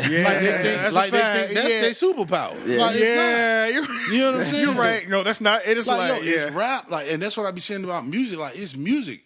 We really not supposed to have to do nothing else. Yeah, have to Drop sell some anything hot else. shit. If the shit is hot. And there's only a few artists like Wiz, one of them artists that I've always looked up to. Because Wiz, you don't never see him pop up if you catch him with a chick, but he's only still relevant because of his music. And that's the thing. Niggas be doing real live publicity stunts now to stay on. To stay on instead of dropping good music. Yeah. And I ain't saying Lizzo music is bad because I ain't heard it. I heard the one song. I heard the one, I'm me not too. a huge fan of it. I wouldn't like shame her for it or nothing. Yeah. But when I seen her with her ass out, I was like, what the fuck is this? Yeah, You know what I'm saying? And ain't nothing wrong with no big girl. Like shit. Bitch, you big and pretty, I'll grab your big ass too. Don't get fucked up. You know what I'm saying? But it's like, yo, you ain't got to do that. Nobody need it. That's I mean, you can if that's what you do, but you ain't got to do that. You know, Maybe it's be like respected, to be looked at, to be appreciated, big or small. You ain't got to do that. Some people say it's like maybe she's like overcompensating for the fact that she's, you know, her whole life maybe she's been teased for being big and all that stuff. So it's like, I have to try harder to be sexy. I don't know what it is. That shit wasn't sexy. I don't know what it was. It wasn't I don't sexy. even care. The way the holes were cut weren't even sexy. It was, you know what I'm saying? Like, it was weird. Yeah, like it was just a strange. She literally, it's like they did that in the car before they went inside. It was like, there was no real planning behind it, and she was like, "Oh, we gonna kill her with this one, nigga." No, we're not. And that's what. Where are your friends? Where are the people being honest? This ain't it. No, this ain't it. The yes man will kill you, boy. Well, I mean, why you can't just look good in a regular outfit? Yeah. I mean, what were you doing before you blew up? You ain't never looked good in a regular outfit? Yeah. Like, you know what I'm saying? And that be my issue with shit, man. Like, when, look, when niggas got to beef with somebody or make world star or do whatever before they can say, oh yeah, I got another project coming out. Like, that bothers me, dog. Yeah. Because now we teaching these little niggas you got to have a gimmick to go along with hard work and skill, and you don't. No, not But see, at all. but then we've been teaching that for 10 years now. Right. Yeah. So now, 10 years later, it's like they're on this shit, or not even 10 years, maybe 15 years, you know? Yeah. Like, we've been pushing that narrative, and But it's like, bro, so when are we going to get with it? Like, nobody else does. When do the country people go get caught fucking their sister before they drop Trailer Music Volume 3? Yeah. Like, they don't do it. And they going to sell 100 million copies. Yeah, they going diamond. He's still gonna do 100,000 in the first week. They got more record sales than we do. Yeah. They going diamond. Nobody's shooting at them. They not going to jail. If they go to jail, it's for taxes. Niggas is getting gun charges, drug charges, getting shot at. Their homeboys dying. For you to sell 12 albums your first week. Yeah, niggas ain't even buying rap like that. And then when we do get like one of the rappers that is like, he is telling us the truth. He's telling us that, like, he's giving us the map of how to do it and all that shit. They magically disappear. Or they're looking for every chink in the armor. Right. And Kendrick is one of the anomalies because we can't find no chink and he's ready to bite any nigga head off. You know what I'm saying? So it's like he's just a rare thing. You put him in space, like you put Andre 3000. But niggas don't even want to drop on the record. Like, the world is so fucking picky about what they do and everything they do. Like, dog, niggas is still human. Like, bro, you gonna fuck up. You gonna beef with your label. You gonna beef with your dog. You and your girl gonna fall out. Your baby mama gonna leave you and go fuck another rapper. We're gonna learn from and move on from it. Bro, half the stories I told is based on the shit I went through. This next album gonna be the shit I'm going through now. You know what I'm saying? It's okay. Yeah. Half of the shit that we learned from in rap was because somebody told us their life. Yeah, true. It's so like you ain't got to nitpick that man. Let him be a man. He gonna make mistakes. Yup. She gonna make mistakes. And we gonna recover. And we gonna learn from him and get some jams. Yeah. You remember Mary J getting some shit? Mary J break up with a nigga, get big, boy, we about to have a fire ass man. Facts. But we knew, like certain people when they got it, Janae Aiko, if her and Big Sean break up, she's dropping a single without question. She's dropping a single. Some fire. And it's always gonna be fire. Yeah. All the women with relationship problems about to make they gonna be hating their girl, bro. They gonna be mad. They gonna be hating their nigga. It's like, yo, but you know, that's where we get our good shit come from experiences. Yeah. Like, let people experience. Let that man do what that man do. Let Drake hide that baby. Yeah. He dropping that shit. He dropping that shit now as a grown man with this situation. Now let's see what he got to drop. Yeah. Because the life gonna bring out the life lessons. Yeah, true. Let niggas tell them how they tell them, yo. True. Yeah, the experiences. Now, one of the things I want to congratulate you as well on completing was your 52-week challenge. Yeah, appreciate you, man. Appreciate it. What did you learn from that, and what made you want to do it? Because you started yours in 18, and we started ours in 19. Yeah. So it's like, what made you want to do it, and what do you feel like you learned from doing that? I felt like niggas wasn't putting work out in the city like that. You know what I'm saying? And I felt like we needed to pick up the pace. And it was cool because I saw a lot of people see what I was doing, and they decided to start dropping shit. And that's really what I wanted. Yeah. Like, I wanted niggas to start. Like, it was quiet for too long. You know what I'm saying? Yeah. Like, you know, sometimes you got to spark a fire up under people's ass. And when they feel like it ain't no competition, niggas get comfortable. That's why I kind of like when sort of like beefs happen, you know, like remember it was like quiet for a long time. Let me know it's still real out here. Yeah, because everybody's like, it's like sedated. Everybody's kind of just doing their thing. And then Kendrick, he like dissed Big Sean in his own record or something like that. He dissed everybody. And he said he was the king of New York. And it was like, wait, hold on. And then everybody started barring up, you know? Right, but I mean, you kind of got to. And you really want to do it with people who can keep it music because that's when you going to get some fire. You know what I mean? Like, we don't want to get on no corny shit. Like, you see the gin I'm pushing, man. We on some other shit. Like, we not on that weirdo shit. So it's like, yo. You on that black businesses, black empowerment, own your land, own that, because you even got the shop now, right? Yeah, hell yeah. How long you been doing that? Tried the shop, like, I think it's like the 4th year. Man, it's been going, huh? Because I remember I saw you were doing the early vlogs. What were they? The boss vlogs? Yeah. And you were talking about how you had taken the shell and turned it into what even made you want to get into that? G shit, yo. Like, I grew up on the block. You know what I'm saying? Like, I literally used to stand on the corner till my mama would holler up the street for me to come in the house. I ain't coming in the house. Yeah. Ain't shit in my house. Ain't shit in there for me. I'm out here. Yeah. You know what I'm saying? Street light curfew. Right. and this is the crazy shit. I wasn't selling no drugs. I was too young. I was outside. I would literally stand there and watch. And I learned business watching these niggas. And not only did I learn business, I learned what not to do. You know what I'm saying? So when I got to Howard, they had an Eli Institute grant from the Kauffman Foundation. Okay. So Eli Institute, Entrepreneurial Leadership Institute. Okay. Trying to get niggas to start businesses. You know what I'm saying?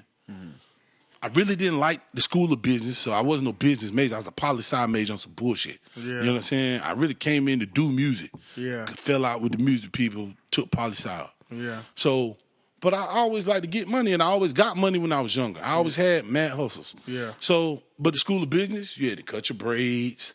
You had to wear suits. They never taught niggas to start business. They always taught niggas to work for people. You can't get no job if you can't get no job. Bitch, as much as I paid you, I should have to go get no job. Yeah. As much as this degree gonna cost me, my nigga, you should be equipping me to be able to run a corporation. You feel me? Yeah. So when the Eli Institute happened, I started taking those classes.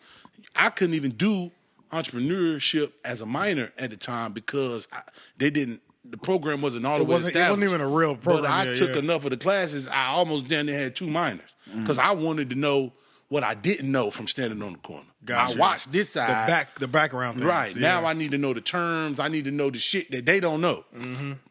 So they started having business plan competitions. So I won like 3 of them. I got like second place in 2 of them, first place in 1 out of the whole school. Out of the whole Howard University, business students. So they flew these motherfuckers in from L.A. I had a concept for a hybrid limousine service called Green Limousine.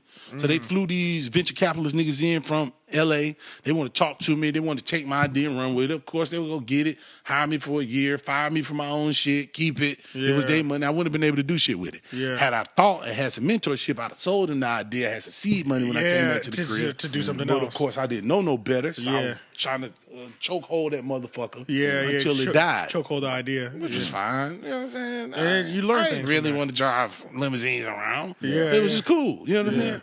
But when I got back, you know what I'm saying, bro was graduating from Wake Tech in the automotive program. So we graduated the same weekend. So I get back. I'm like, bro, what the hell you gonna do? He's like, shit, nigga, I'm trying to open up a shop. I said, well, shit, if you get your mechanic shit together, I'll write the business plan. So the city of Raleigh had a program to kind of like walk you through writing your plan, which I ain't need no help. I just wrote. Yeah, because I'll do this. Man, my pieces was hidden. Yeah, you know what I'm saying? So we took the class anyway, thinking they were gonna help us get capital to start. Yeah, and that's the problem I have with a lot of entrepreneurship shit around here. They talk you to death. Don't nobody give no fucking money to get started. So we did the class. I wrote the plan. We graduated. We were looking at a building. It's crazy. The building we were looking at is the building we in now. But we didn't have no money. So bro went to do him, mechanic out his trunk. He was a mobile mechanic. Okay, so we started the mobile side. Right. Okay. So he driving around. He lose his license. I don't know what the fuck he was doing. Now he ain't got no license. But he's a mobile mechanic. Shit ain't working. Yeah. This nigga getting pulled like a motherfucker. Yeah. Driving no license. Driving with no license. Yeah. Driving no license. Yeah. So racking up court fees and shit. Right. So I ain't had no job. I just came home from school. I was thinking the American dream. You come back with a degree, you get a job, you get a house, family, a dog, all this bullshit. No, you got student loans, nigga. Sally Mae want that bag. You got student loans. You got to start paying them back in 6 months. If you didn't graduate college before 07, the job market changed, so they're not paying living wage no more. You coming in at entry level, the same as the motherfuckers who only graduated high school, but you got way more bills. Yeah. So I was like, fuck a job. I ain't getting no goddamn job. No, I'm lying. I first got a job at ACS. Yeah, shout out to ACS. Yeah. ACS is the bounce back location for every black person in the city. Yeah. So boom, right? I'm thinking ACS might be all right. They're like, you can get $9 to $14 an hour. Come in, take the test. I take the test. I passed 4 tests. My man go with me. He had just graduated from St. Aug. He go with me. He passed 2 tests. His shit end up paying him $12, $13 an hour. My shit still paying me $9. How the fuck I pass all 4 tests? I get $11. Oh, it's ABC pays. Bitch, y'all playing. That's cool. Man, listen, I worked there about 2 months. I saved my checks. I quit. Bruh still catching, got them drive with no license shit. So I said, you know what? I'm about to drive for you. So I'm driving him around. He work on the car. So he got a contract in Garner. So he working for a transportation company. He fixing their whole fleet. So while he outside fixing, I'm in the car typing. I got the laptop. I'm typing up the business plan. Hey, nigga, what we gonna goddamn, boy? This how you do. All right, let me put this shit there. Hey, boy, what we goddamn? Hey, listen, this how. So we finish the plan. We submit the shit. We get all our shit together. Still ain't got no money for no building. Yeah. Pitching it, we pitching it. So we start saving. We start saving. Shit ain't working out. I said, you know what? Fuck it. I'm about to go get another job. Got on the IBM. Same shit like ACS. IBM had just bought a call center. They were paying like 15 or 17 an hour or something like that. They was paying like 12 or 13 when I got there. Oh, okay. It was the finaglery. You know what I'm saying? Yeah. But you be thinking, you like, now I work at IBM. Nah, nigga, this the new ACS. Don't get it fucked up. You know what I'm saying? So I was in there, so I worked there for like a year. You know what I'm saying? And that's when I knew that I was totally different because I'm not built for this life. I mean, I think everybody knew I wasn't built for that life. I stayed for a whole year. So I was doing shows on the weekend. So I told them my schedule when I started, and we temp, of course. So you're not supposed to miss days and shit. Exactly. So then they started doing shows at the tracks, like in the country and shit, Kent's and all. So every Sunday now, when they switch my schedule and I got to work Sunday, I'm calling out. I'm going to do this show at the track. I done saved up my money for the week. I done paid to get down this motherfucker. You know what I'm saying, bro? I'm going to perform. Yeah. So now, the PR people, I mean, these motherfucking HR people beefing with me. Hey, how do you keep missing? And I said, my mama said I got to go to church. You understand? You feel me? So, you know what I'm saying? But I stayed for a year. I stayed at IBM for a year. I saved up my money for a year. You know what I mean? And then I called in every day for like 2 months. I was like, I'm not going back. My mom was like, yeah, I'm proud. You stayed for a whole year. I'm proud. I said, this is when I knew I had a problem. You know? Congratulations. You're right. 1 year at a job. Hell yeah. She ain't going to sit the fuck still. Like, I never been that kind of kid. And this ain't, you know what I'm saying? And she know this ain't the job you want to do on any level. No, man. You understand? So, boom. You know what I mean? So, from me saving, and then them 2 months I called in, bro was working for 3 different people at the same building that we were looking at. The first guy wasn't paying him right. The second guy fucked up his own money, so he couldn't pay the rent or anybody else, including himself. The last guy he worked for ended up taking one of the customer cars and hitting somebody in it, drunk, and went on the run. What? Weirdo shit. Yeah, that's crazy. He must have had something crazy looming over his head. He's like, I can't go back. Right. Yeah. So he ends up leaving his portion of the rent to bro, who they splitting it. You know what I'm saying? The guy had a partner.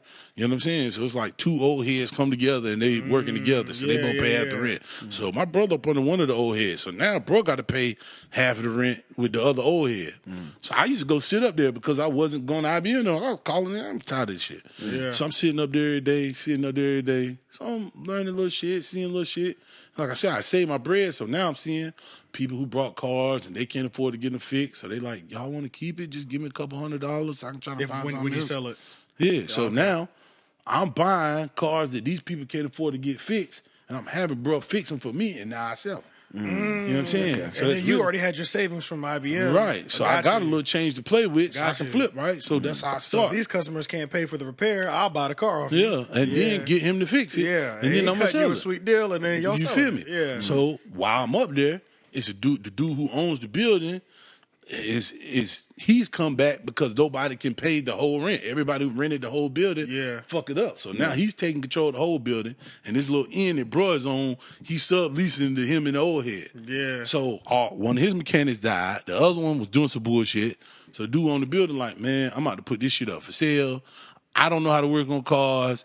It's not worth keeping the whole building for y'all to just do y'all part. Yeah. If don't nobody want to rent this building, I'm about to put it on the market. So he's like, Black, you want to rent the building? And I was like, bro, you can cover some of this rent. He's like, hell yeah, nigga, shit. Put me in the front, nigga. I got my piece. I'm telling you, boy, I can bring this shit in. I said, hey, bitch, don't goddamn be bullshit now. You know what I'm saying? This man gonna want his money every month. He like, dog, I got you. So I asked the old head. I said, are you gonna stay and take over this whole inn? He said, yeah, if you take over the building, I keep this inn. Y'all be up there. We'll make it happen. Yeah. So I told the dude, yeah. So I had to dip in my IBM money again and put down the deposit on the building. I had to buy equipment, buy the inspection machine, all kind of shit. You know what I'm saying? Yeah. But, shit, now I got my inspector's license. I own the inspection machine. Bro got 5 bays in the front. The old head got 2 bays. We got 22,000 square foot building, dog. Damn. So I put a tattoo dude in there one time. I had Supreme Digital Hometown Hero in there printing shirts up one time. Yeah. Like, you know what I'm saying? Yeah. Now I got a lady in there. You got empty space still where you could just rotate different little I had some offices. I had like 4 offices. I had a storefront, a huge lobby, and then the rest of the warehouse space was still probably 20,000 square feet. So I got a dude in there who's import-export. And clothes and shit in one of the warehouse spaces. I got a lady in there who do hair in 2 of the office spaces. She got boutique suites. Yeah. I got bro in there with his bays. I got my old head in there who do mechanic and body work and paint and shit. So, you know what I'm saying? Like, it just worked out. You feel me? Yeah. So, that's but like I said, I grew up watching niggas on the corner. Yeah. And they made it the fuck happen. And when you saw the opportunity present itself, you know exactly how to act. So, for me, it really ain't nothing that makes some shit happen. Yeah. It's just being real with yourself. What are my strengths? My strengths is I know how to hustle. I can find an opportunity. Yeah. What's my weakness? I might need some help. So I came to these people and said, well, if you can do your piece, I can do my piece. Yeah. And everybody held their piece down. So shit, we everybody do their part. You feel me? 4 years later, it's still going. Man, we popping. That man took that building off the market. Damn. That building was more than $1 million. He took that shit off the market.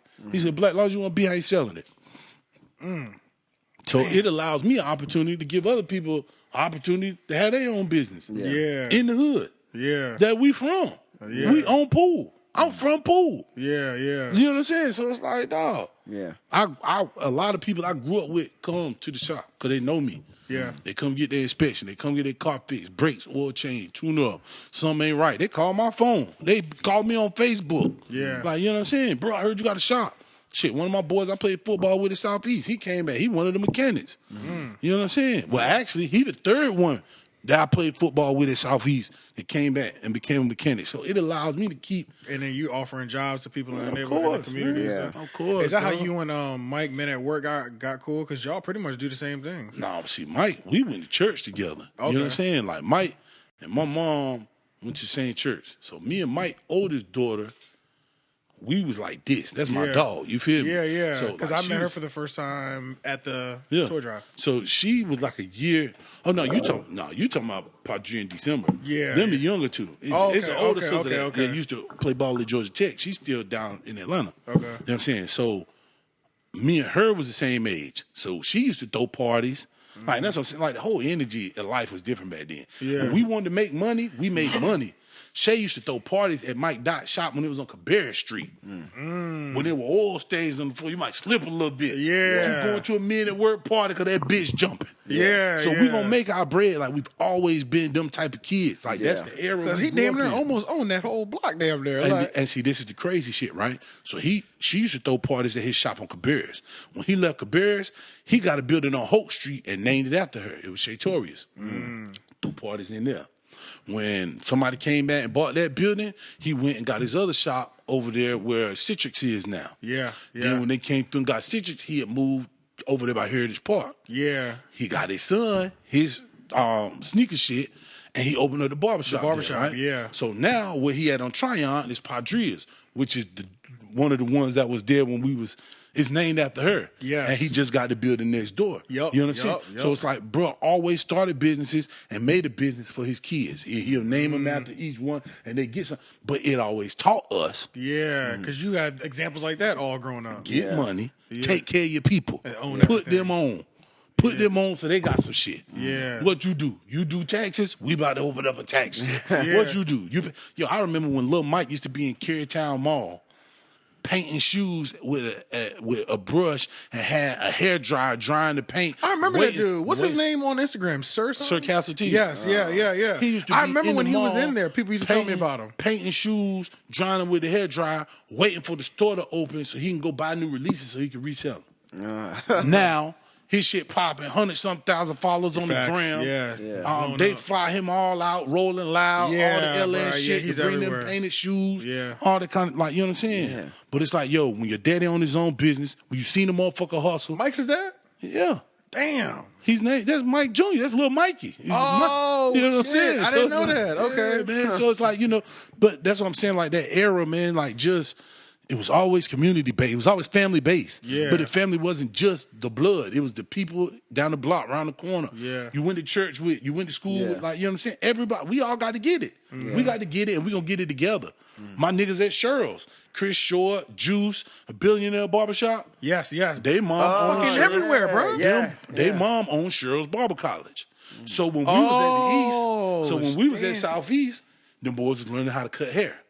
But while we was at Southeast, after they stopped throwing parties at Mike Dot shit because he had moved his shop, they started throwing parties at Cheryl's. Damn. You see what I'm saying? I was throwing parties at NC State. Yeah. Like, we all was going to go get it. We was going to get it. So, like, it was... Do you feel like Raleigh has that energy still about them? Fuck no. Niggas gonna do drugs and be villains and all kind of shit. Like, dog, like, I'm telling you, it is so strange to me to want to be known for doing bad shit than wanting to be known for doing good shit. I ain't saying you ain't gonna do no bad shit. I done slapped the shit out of somebody before. Yeah. You know what I'm saying? Yeah.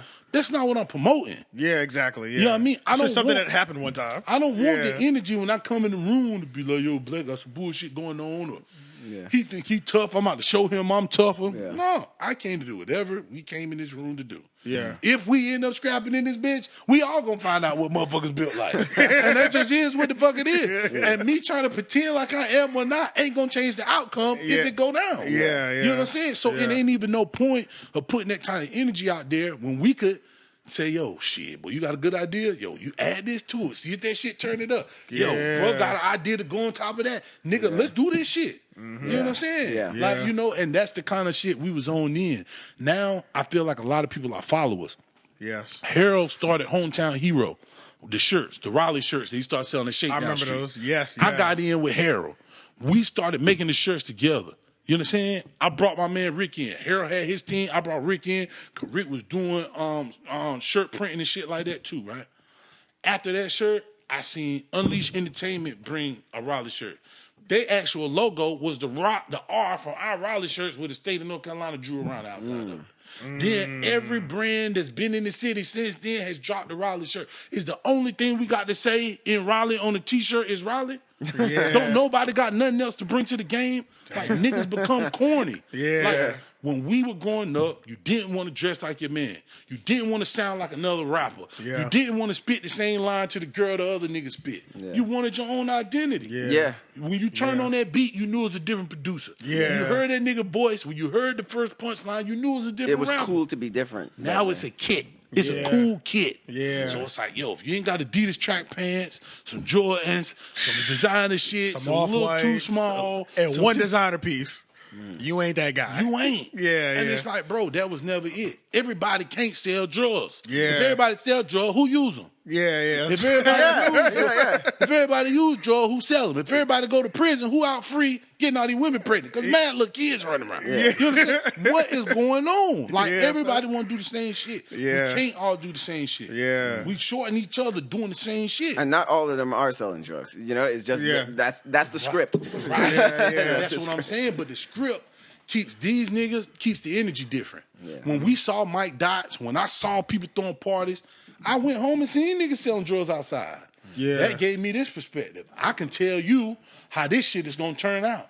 I've seen this man literally go to jail from his early to mid-20s. He in his 40s, he still can't get his life together. Yeah. I remember niggas I looked up to who gave me $1 to go to the store, walk through the hood, homeless and hungry, and eat a sandwich right where I was eating it at. He ain't break off a piece. He ain't turn the sandwich around. This man is fiend out now. Yeah. You know what I'm saying? So seeing my dad open up a business, seeing my mom go teach people how to read and get them re-enrolled in college, and seeing these niggas sell dope gave me a different perspective. Yeah. You got options. You literally had the perfect balance of everything to view on growing up. You have options, bro. Yeah. What way you want to go, what you want to do. Now, everybody's sticking to the script. They don't see no options. Yeah. The corny niggas is too corny. I get that. Yeah. I never wanted to be corny. Yeah. But you don't got to be corny to be successful. Success ain't corny. Yeah. Facts. 100% success. Not being able to figure out how to not go to jail for the rest of your life. That's corny. That's corny as a motherfucker. But the only niggas that can really get that through their head is niggas who been to jail. Yep. Which means at some point we got to see black men grow up in public. Yeah. We got to see that shit. We got to hear it on the record. We got to see it in front of a camera. I need to see it on a vlog. I need to see it on your Instagram story, post, everything. They don't read. Yeah. They're not about to go pick up a book and figure it out. You need to put it in front of them. You got to do the same way they get all this other bullshit. It got to be fed to them the same way. Yeah. They ain't seen nobody grow up. Yeah. 40-year-old rappers is still talking about selling drugs and doing whatever. And I ain't saying they ain't sold no drugs. And I ain't saying sometimes you might not have to sell drugs. Yeah. If that's what you got to do it. But understand at some point you have to grow up. Yeah. You know what I'm saying? You know, it might be, I can't remember who said it, but they said, like, in order for, like, things to turn around, like, with the younger generation, they'll probably have to be, like, a rapper that's, like, 20, 23 to be on that. The voice of that. Yeah, to be on that. Because then we keep forgetting, like, fucking Tupac was 23. Yachty is. 22, 21, 22, 23 when he was talking shit. Talking that big. big. He was a young man. Moving millions. But you know what's crazy, too? That man was more conscious before he blew up. Yeah, they kind of got him on. And he was, and they got him by. on that neighborhood. Yeah, they got him on that hood he shit. didn't. he still kept elements. He did. Which is why I said you got to give them what you got. Yeah. You got that Black Panther in you. You gonna talk that shit. Yeah, period. Now Yeah. you might have to gangster up a little bit. Yeah. But you did do a bid, so like it's understandable. It's okay if you yeah. We're still products of our environment, so you know. But you didn't flip completely. Yeah. And go straight left field. You know what I'm Yeah. saying? Yeah. And that's what I appreciate about them. And you know, I feel like these young motherfuckers, they got it. Like we got to go back to giving game. A lot of us didn't have daddies and uncles in the house. We were raised on rap music. Yeah. But back then, you had niggas like Mr. Biggs.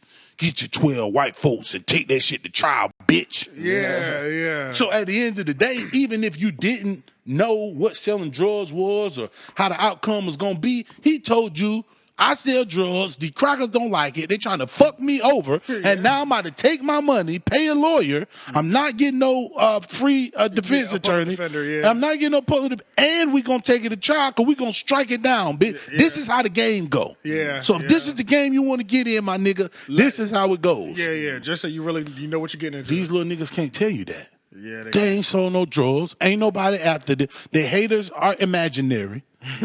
People don't want to kill them. Their haters are people who don't like their music. It's like, that's it. Oh, It's not a these nigga that's been haters looking are after me. Yeah. It's like, no, they're just calling you out. It ain't a nigga who's Nobody- really been looking for you and on that on-site energy. Right. Yeah. And that's the thing. As much as these niggas is on Instagram and Snapchat with their location on, it ain't hard to find you. Yeah. You know what I'm saying? So, you know, it's like, yo, they was giving us game. So now, because the niggas is either so young and haven't had the experience or they're not interested in giving game, they can't raise that's nobody. Yeah. But they do give a lot of negative shit for these kids to keep repeating and program themselves on. This is drill music. I'm going to kill, shoot, die. Yeah, they do that in Chicago. Yeah. They're not doing that shit in Cary. No. So don't think it's going to be the same shit if you try that shit in Cary. It is not going to turn out the way you think It's not it going is. down like that. Yeah. It's not, bro.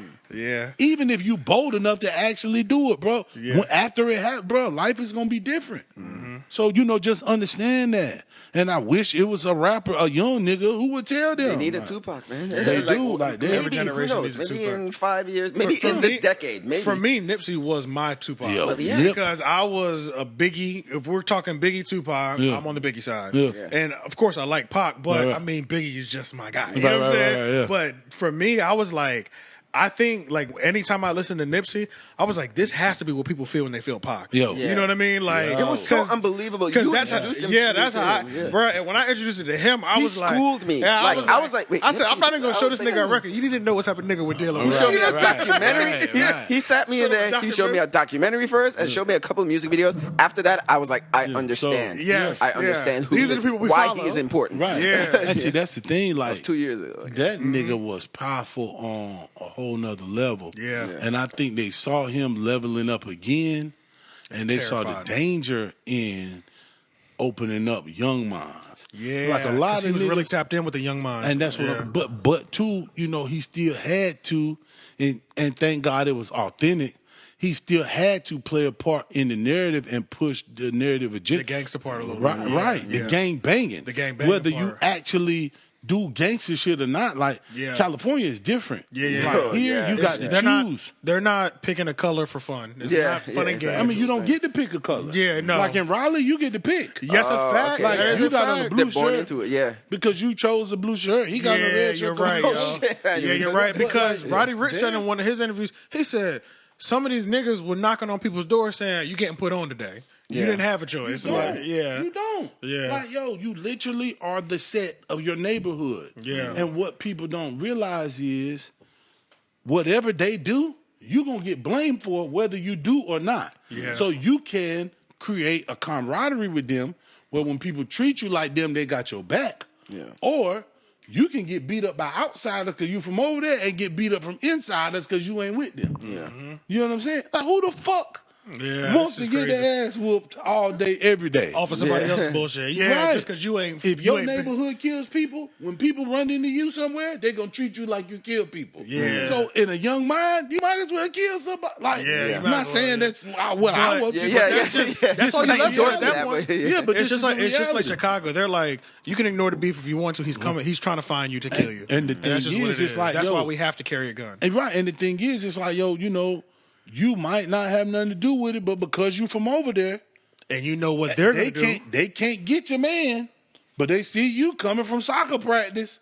They gonna pop your goddamn top. Like, that's how them boys living. So it's like, yo, that's different than a motherfucker here like, I'm gonna join the game today. Which one I want to be in. Right, I like the color red. Right. These niggas is cool. I feel like blood today. All these niggas got clean shoes. We go goddamn. They jumped the nigga last week. That shit look kind of cool. Like, yo. That's crazy. You know what I'm saying? So we need somebody who's influencing those type of people. Yeah. I ain't saying if you in that shit, don't be you. And that's one thing about rap. I don't want, if you live a gangbang life, that's what I want to hear. Even if you want to give me something different, that's cool. But I don't want to hear a gangbang life from a kid who don't live a gangbang life. It's not authentic. It doesn't have those Mr. Big jewels in it. A nigga can't tell you how to spot when a motherfucker trying to run down on you and what to do when you by yourself and you in the county and niggas trying to run. You can't tell me what that feels like. Yeah. You can't paint that picture. You can't paint that picture, that's dog. a fact. Mm-hmm. You know what I'm saying? Just like if you're not about the revolution, or if you're not about black people coming up, don't fake that shit for me. Yeah, don't fake that. Yeah, don't. I don't want to hear fake music from anybody. Like, this whole woke thing. Not like you know how they say like rap, you got to live your lyric. I ain't saying you can't have an imagination and all that shit. Do that. But if your heart ain't in it, I don't care what kind of music. We could tell. I don't want it. Yeah, you could tell. We could tell. I don't want it. It doesn't feel the same. It doesn't make me. Music should make you feel something. You should be able to visualize it. You know what I'm saying? I can't see no picture you can't see. Yeah. If you can't see it, you can't paint it. Exactly. You know what I mean? And that's okay. Paint what you see. If all you see is Booty Club songs, that's all I want to hear. Uncle Luke, Because some nights I want to see Cardi. You feel me? My man having a bachelor party. I want to see Cardi. Turn me up. You know what I mean? But like, yo, it has to be a time and a place. It's a balance. For everything. A balance. It's a fucking balance, dog. Yeah, it's a fact. Like back in the day, shit. Poor righteous teachers. Arrested Development. Arrested Development. Yeah, you remember like in the early 90s, it was like this whole like black people getting in touch with their African roots and all that stuff. Dashikis. Who you calling the bitch? You feel me? Oh, yeah. Queen Latifah. You and I, The whole early 90s thing. That was crazy. And then they like, where'd that go? And then niggas was coming together. That's when we own that coming together way for too many positive things. Like we really, when these young niggas realize we are really in a space where you can do whatever the fuck you want. Like whatever little niggas want, do whatever the fuck you want to do, dog. They can't censor the whole fucking internet. Somebody gonna see your shit. Somebody gonna hear your shit. Somebody gonna fuck with your shit. That's a fact. Somebody gonna fuck because somebody feel the same way you feel. That's why I ask niggas to be honest. For your voice. Right. That's why I ask niggas to be honest. Because you don't know how many people you short and not telling the truth. They waiting for somebody to tell their story. They can say, yeah, me too. Like artists could put shit in words that regular people can't put in words. They waiting for you to kick it. And art in general, like it's just like sometimes like with movies and music, it's like if you could take like the human experience and put it in a narrative, and it's just you relate to it, you're just like, oh man, they feel the way I feel. And that's what like this shit is supposed to be inclusive. We felt included in a lot of we used to learn records and play them back so we could sing along because we felt included. We felt included. That shit touched me in the way. I'll be listening to this shit and I'll be like, what is this nigga talking about? What the hell is going on? What is going on? What's going on? What's going on, dog? Hey, Marvin asked the question, 40 years ago? We still haven't answered the question. Honestly, sometimes I can't even understand them now. And I remember my mom used to say, I don't even know what they say. saying? Exactly. Get your old ass out of here. But now, I'm like, I feel the same way. I have no idea what these little niggas is saying. Some of them. Now, some of them I get and I can understand. Even with the slang, it ain't even that I don't understand the slang. The way they run their words together now. Yeah, you didn't even know that you could put that combination together. Nigga, they on some Bone Thug shit. Yeah. And man. What's that whole verse? That's how I feel. And I'm gonna miss everybody. That's the only part I catch you. And that's when niggas come in. That's when everybody. Yeah. That's the part. Well, shit, man. I just knew this was gonna be a good episode, man. Yeah. I knew it. We at 143, so we gotta wrap it up. So, what you got coming up, man? And let us know what you got coming up, and make sure you tell them where they can find you too. And then we'll do our part.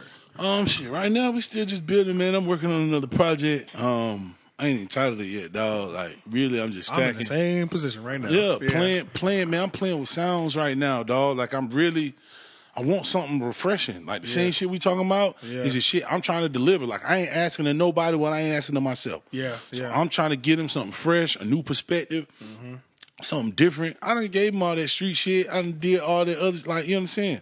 And it was cool. You know what I'm saying? And it's not even bad now, but I'll let y'all have that. If that's all y'all can do, I'll give y'all that lane. I know from you, I want that boss talk. That's all I want. And that's all I want to hear.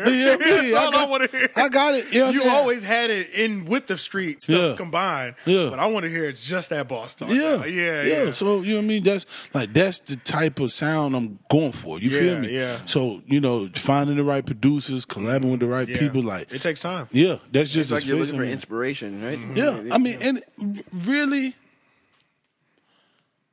I'm inspired. Like, literally, I probably go to the studio or try to go to the studio if they're not put up before every day. Yeah. Even if I don't write or record nothing, I'll be in there and not just sitting there looking stupid. We watching documentaries. We watching old film on old artists, producers.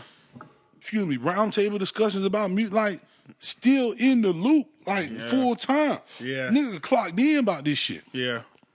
But I'm not forcing nothing no more. I'm not writing no term paper raps no more. You know what I'm saying? I'm sitting still in the moment until it move. Until it feels right. That water got to sit still till that bitch move. When that motherfucker start moving, it's a vibration. That shit deep. You feel me? And that's what I got to give. I can't give them no more surface level shit. It's not time for surface. Everybody got surface level shit now. They can have it. Now, I used to tell my young niggas, stay out certain people's way. You know, when a nigga go out here reckless, get out his way. Let him be reckless. Let him have that. So they want to be service level. They want to give you pity patch. Let them have it. They got it all day. It's y'all's. If y'all want that for me, I clocked out. Look, I already said, like, when the new year started, or the new decade too started, I was just like, if I was strict on music last decade, I'm going to be even more strict this decade, because there's artists that put out music this week and all that stuff, and I'm like, man, this sounds like 2017 shit. Like, we're over this shit, like, this is a new decade. I'm applying pressure, man. I'm applying pressure, man. I'm not accepting anything anymore. No, I feel like we owe it to people. Ain't no more soul. Ain't no more soul in music. Ain't no more feeling in music. And it's partially our fault as artists. It's partially producers' fault, and they'll never want to take credit for it. But it's partially their fault with this whack ass beats and shit they're making. But it's also partially our fault because we're not pushing the envelope. Niggas ain't making music they're uncomfortable with. Niggas ain't making controversial music no more. Everybody want to make shit that people are going to approve of. Just for fuck them. But see, remember, like, what I said to us. I hope they like it. I want them to like it. But at the end of the day, I have a responsibility as an artist to tell the truth. There's no fucking social commentary in music no more. Nobody talks about what's going on in rap and hip hop. No. You know what I'm saying? And, like, you can't get you remember when they came together and did all the United Black Men come together, 100 niggas was singing and We Are the World. Niggas do something. When something happened, niggas ain't doing nothing about nothing. Kids getting killed. They about to have World War. Niggas ain't gonna say nothing. They're not doing it. They're not coming together. They're not gonna say shit. Like, and that shit is blowing my mind. And then remember, like, last decade, right? Not even just hip hop, but even like pop music or anything. Like, because back in the day, like in the 60s and 70s, like there was the Vietnam War was happening, and shit. like, but there were songs and stuff like in R&B and rock music, like they were talking about what's going on. Right. Yeah. What's going on? That song was even about what was happening. Right. So, but what I'm saying is, like, with all the shit that happened last decade, with the mass shootings and all that stuff, where's the big mass shooting song? But my question is, right, yeah. I think we've been desensitized, and as artists, even though I'm not like no crybaby ass emotional person, artists have to be emotional. Yeah. And they're not no more. Like niggas ain't got no fucking feelings because, like you Everybody's said, cold-hearted. And if they do, they hold it in. Yeah. Right, and in rap, it only come across as this depressed, self-medicating. It's sad. Yeah, really depressed. Yeah. It's really low music. Right, you know what I'm saying? It's an emotional. Yeah, I don't need that low. Yeah, Right, that's the easiest way to find emotion is if you go low. But my thing is, where's the flip? Where's the high? Yeah. Where are the Who's gonna make me feel good every time? Who beat got a major scale in it, major chords where they feel like anthems again, like when DJ Khaled came out and when Jeezy first dropped, these was anthems. Yeah. They just had negative, like the narrative was in there, but they felt empowering. You know what I'm saying? But it's like artists ain't emotional no more. Niggas don't care about I'll take your man, bitch, fuck you. Nigga, you owe me bread, I kill you. We spun around, we gonna spin around again. Nobody said, God damn, they killing. Like they are literally kidnapping black women and children and selling them into the sex trade. Nobody has bars about that, bro. I mean, I ain't even asking them to go mad deep into the shit. Just mention it. Just say it. We don't care nothing about people disappearing and getting fucked on against their will for the rest of their life. Like nobody cares about. That's wild to me. Yeah, because then there's some people who don't know about that need to be informed. Right. Yeah. You know what I'm saying? And any cause, I mean, shit, if you don't like, they still making leather coats. Like, they just made, Roddy Ricch got a PETA song. He don't give a fuck about PETA.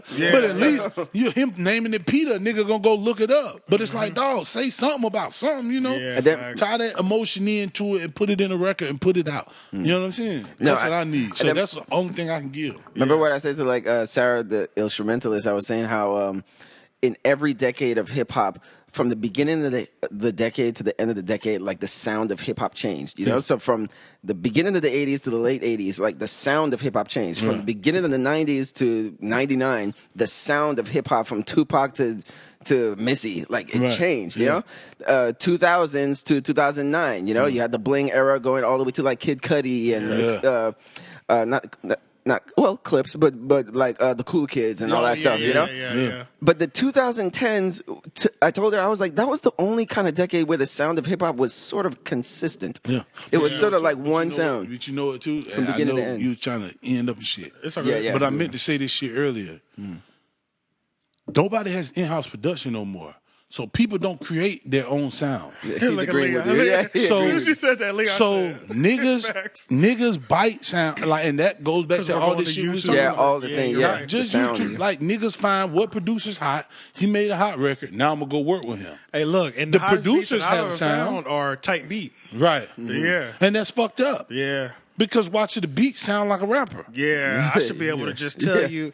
That's the best part about your brother is that we built a relationship with him where like when he was here, we could tell him how we felt. Yeah. Agent Mitty, I'm sure you remember him, but like he would make the beat off of what we were just telling him. I'd be like, bruh, it's got like this feeling like we got that, and this motherfucker will put it together, but that's so rare. That's a gift. That is a rare. fucking gift because like when you had Outkast sounded like Outkast because they was in the dungeon. And they built the sound together. Man. Yes. The producer sounded a certain way. The rapper sounded a certain way. Organized noise. Right. Yeah. They put this shit together, and that whole package had a certain feel.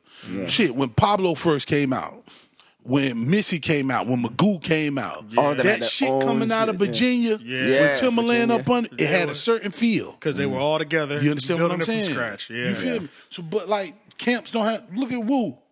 Like, you know what I mean? Every camp had a certain feel. Now, camps don't have their in-house producers no more. Yeah. They're just sharing. Yeah. Everybody's using the same producers. Because everybody wants the same And the producers keep recreating the same sound. Same shit like they chasing another spot on the billboard. Yeah. Like nobody's making shit to be like, yo, this a classic. This timeless. Niggas like, how many can I sell? Bro, just because it's sold don't mean the shit fire. Yeah, that's a fact. Like, I'd rather go to a soul food restaurant than McDonald's. McDonald's gonna sell more, but that shit ain't fire. Yeah. Because I might pay 10. and then pay $5 at McDonald's, but I can tell you that 10. First of all, that 10 is 2 meals. That's number one. Right. You get a good nap in between. A little bit of diabetes in that sweet shit. You understand? This is an experience. Yeah. And that's what niggas ain't giving motherfuckers no more. Your album, man. You remember opening up a CD, peeling that shit off, and going through the book. Yo, yeah, you remember when you put that shit on and start with a skit?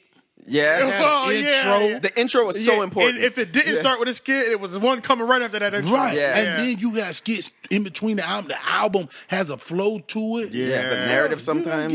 Right. A whole theme. It ain't none of that no more. Niggas is dropping singles. Yeah. That's one they thing drop more singles than whole album. Ain't no B-side records no more. No. There was nobody puts the throwaways on there anymore. Yeah. I mean, but even if it's not a throwaway, you don't got nothing emotional. Yeah. That's why Drake still winning with them women and gonna keep outselling people because he could do a whole B-side concert. And that's what he said in his Rap Radar. He was like, it's a gift and a curse, but he was like, I'll never not give you guys 2 different things.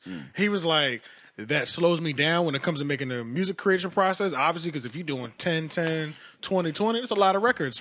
But he was like, I can't not give you two different options. You know what I mean? Like, but I can do it. Why am I not giving it to you? I think a lot of niggas forget that women go to concerts. Yeah. Women buy merch. Women buy music. Running everything when it comes to, do you want to be where you want to be as an artist? The niggas need to be you, and the women need to want you. So my question is, though, how do artists drop music and don't got nothing for the women? Like, you got nothing?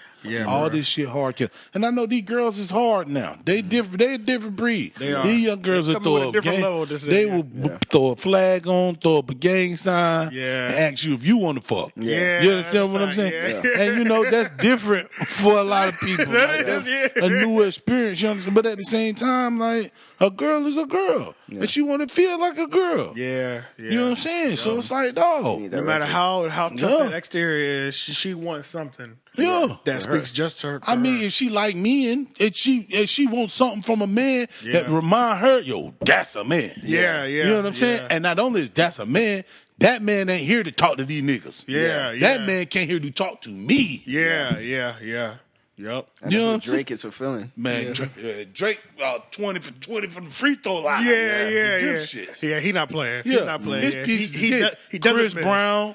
Like, there's certain people that they just got that energy. And if you look at their careers, they so much bigger than everybody else doing the other shit. Exactly. Yeah. Even Meek, half his album's gonna be gangsta, the other half's gonna be for the women. You gotta have that shit for the women. You gotta have that shit for the women, yo. Man, let them know where they can find you. Oh yeah, the blackinkmusic.com. blackinkmusic.com. Ink INC. Ink is short for incorporated. You understand? So not ink like black ink. Tattoos shit. You know what I'm saying? So blackinkmusic.com, the Black Ink on Instagram, Facebook, Twitter, all that good shit. You know Everything. Make sure you follow them. Make sure you follow the Thrill Podcast on everything. Like, comment, share, subscribe. Hell yeah. This is not the first. This is not the last time you'll see. Fuck no. It's not the last time you'll see Black. No, you know what I'm saying? We Black gonna keep running this shit. We just needed this. We gonna keep running this shit, man. This is a class. And look, matter of fact, I'm gonna drop this tomorrow. Probably. I just want to let y'all know right now. We just finished. Check out my man right here, the other side of the table. This is what we work with. We just dropped. This is in the top 5 podcasts that we've ever recorded. Man, listen, man. We in the bag till we get that bag. So when this comes out on Wednesday, make sure y'all go ahead and run and grab that because you're gonna want to when this shit come out on Wednesday, y'all play this shit Wednesday, Thursday, Friday, Saturday, tell Sunday. 2 people about it. And then when you finish that on Sunday, run that bitch back again. You know what I'm saying? Now for real, shout out to y'all, man, because y'all been putting in work. Appreciate it. It ain't as easy as people think. It's a different level of dedication to keep showing up and doing it, keep doing it. You know what I'm saying? We proud of you. We supporting it. You feel me? In 2020, we fucking with niggas that we fuck with. If your people doing some shit, support your dogs, yo. You know what I'm saying? Share they shit. Log on, subscribe, watch the shit. Like it, comment. Tell them if what you don't like. You saw it and you didn't like it, bro. That's the worst, bro. Help me. I need those and that's my, even if you don't like it, tell them what you didn't like. The man might be able to do something about it. And tell me what you don't want to see. Keep it real. But support your people, man. Don't be smiling at the motherfucker for all that fake ass, corny ass shit, acting like you fuck with a dog and you don't. Because it's okay if you don't. Yeah. Move around. Make some room for some real supporters. Yeah. You know what I'm saying? But we fucking with our people. 2020, yo, we fucking with 2020 who we forever. fucking with, man. You know what I'm saying? Support, man. Show love, yo. Hell yeah. Yeah, hell yeah. But yeah, like, comment, share, subscribe, and we'll see y'all next week. Peace. You just watched we could start over if you'd like. Hey! You just watched the Three Oak podcast instead of listening to it. You just watched the Three Oak podcast. Okay. Thank you for watching the Three Oak podcast. Hey, and you should click the subscribe in the box right below. This guy's a rapper.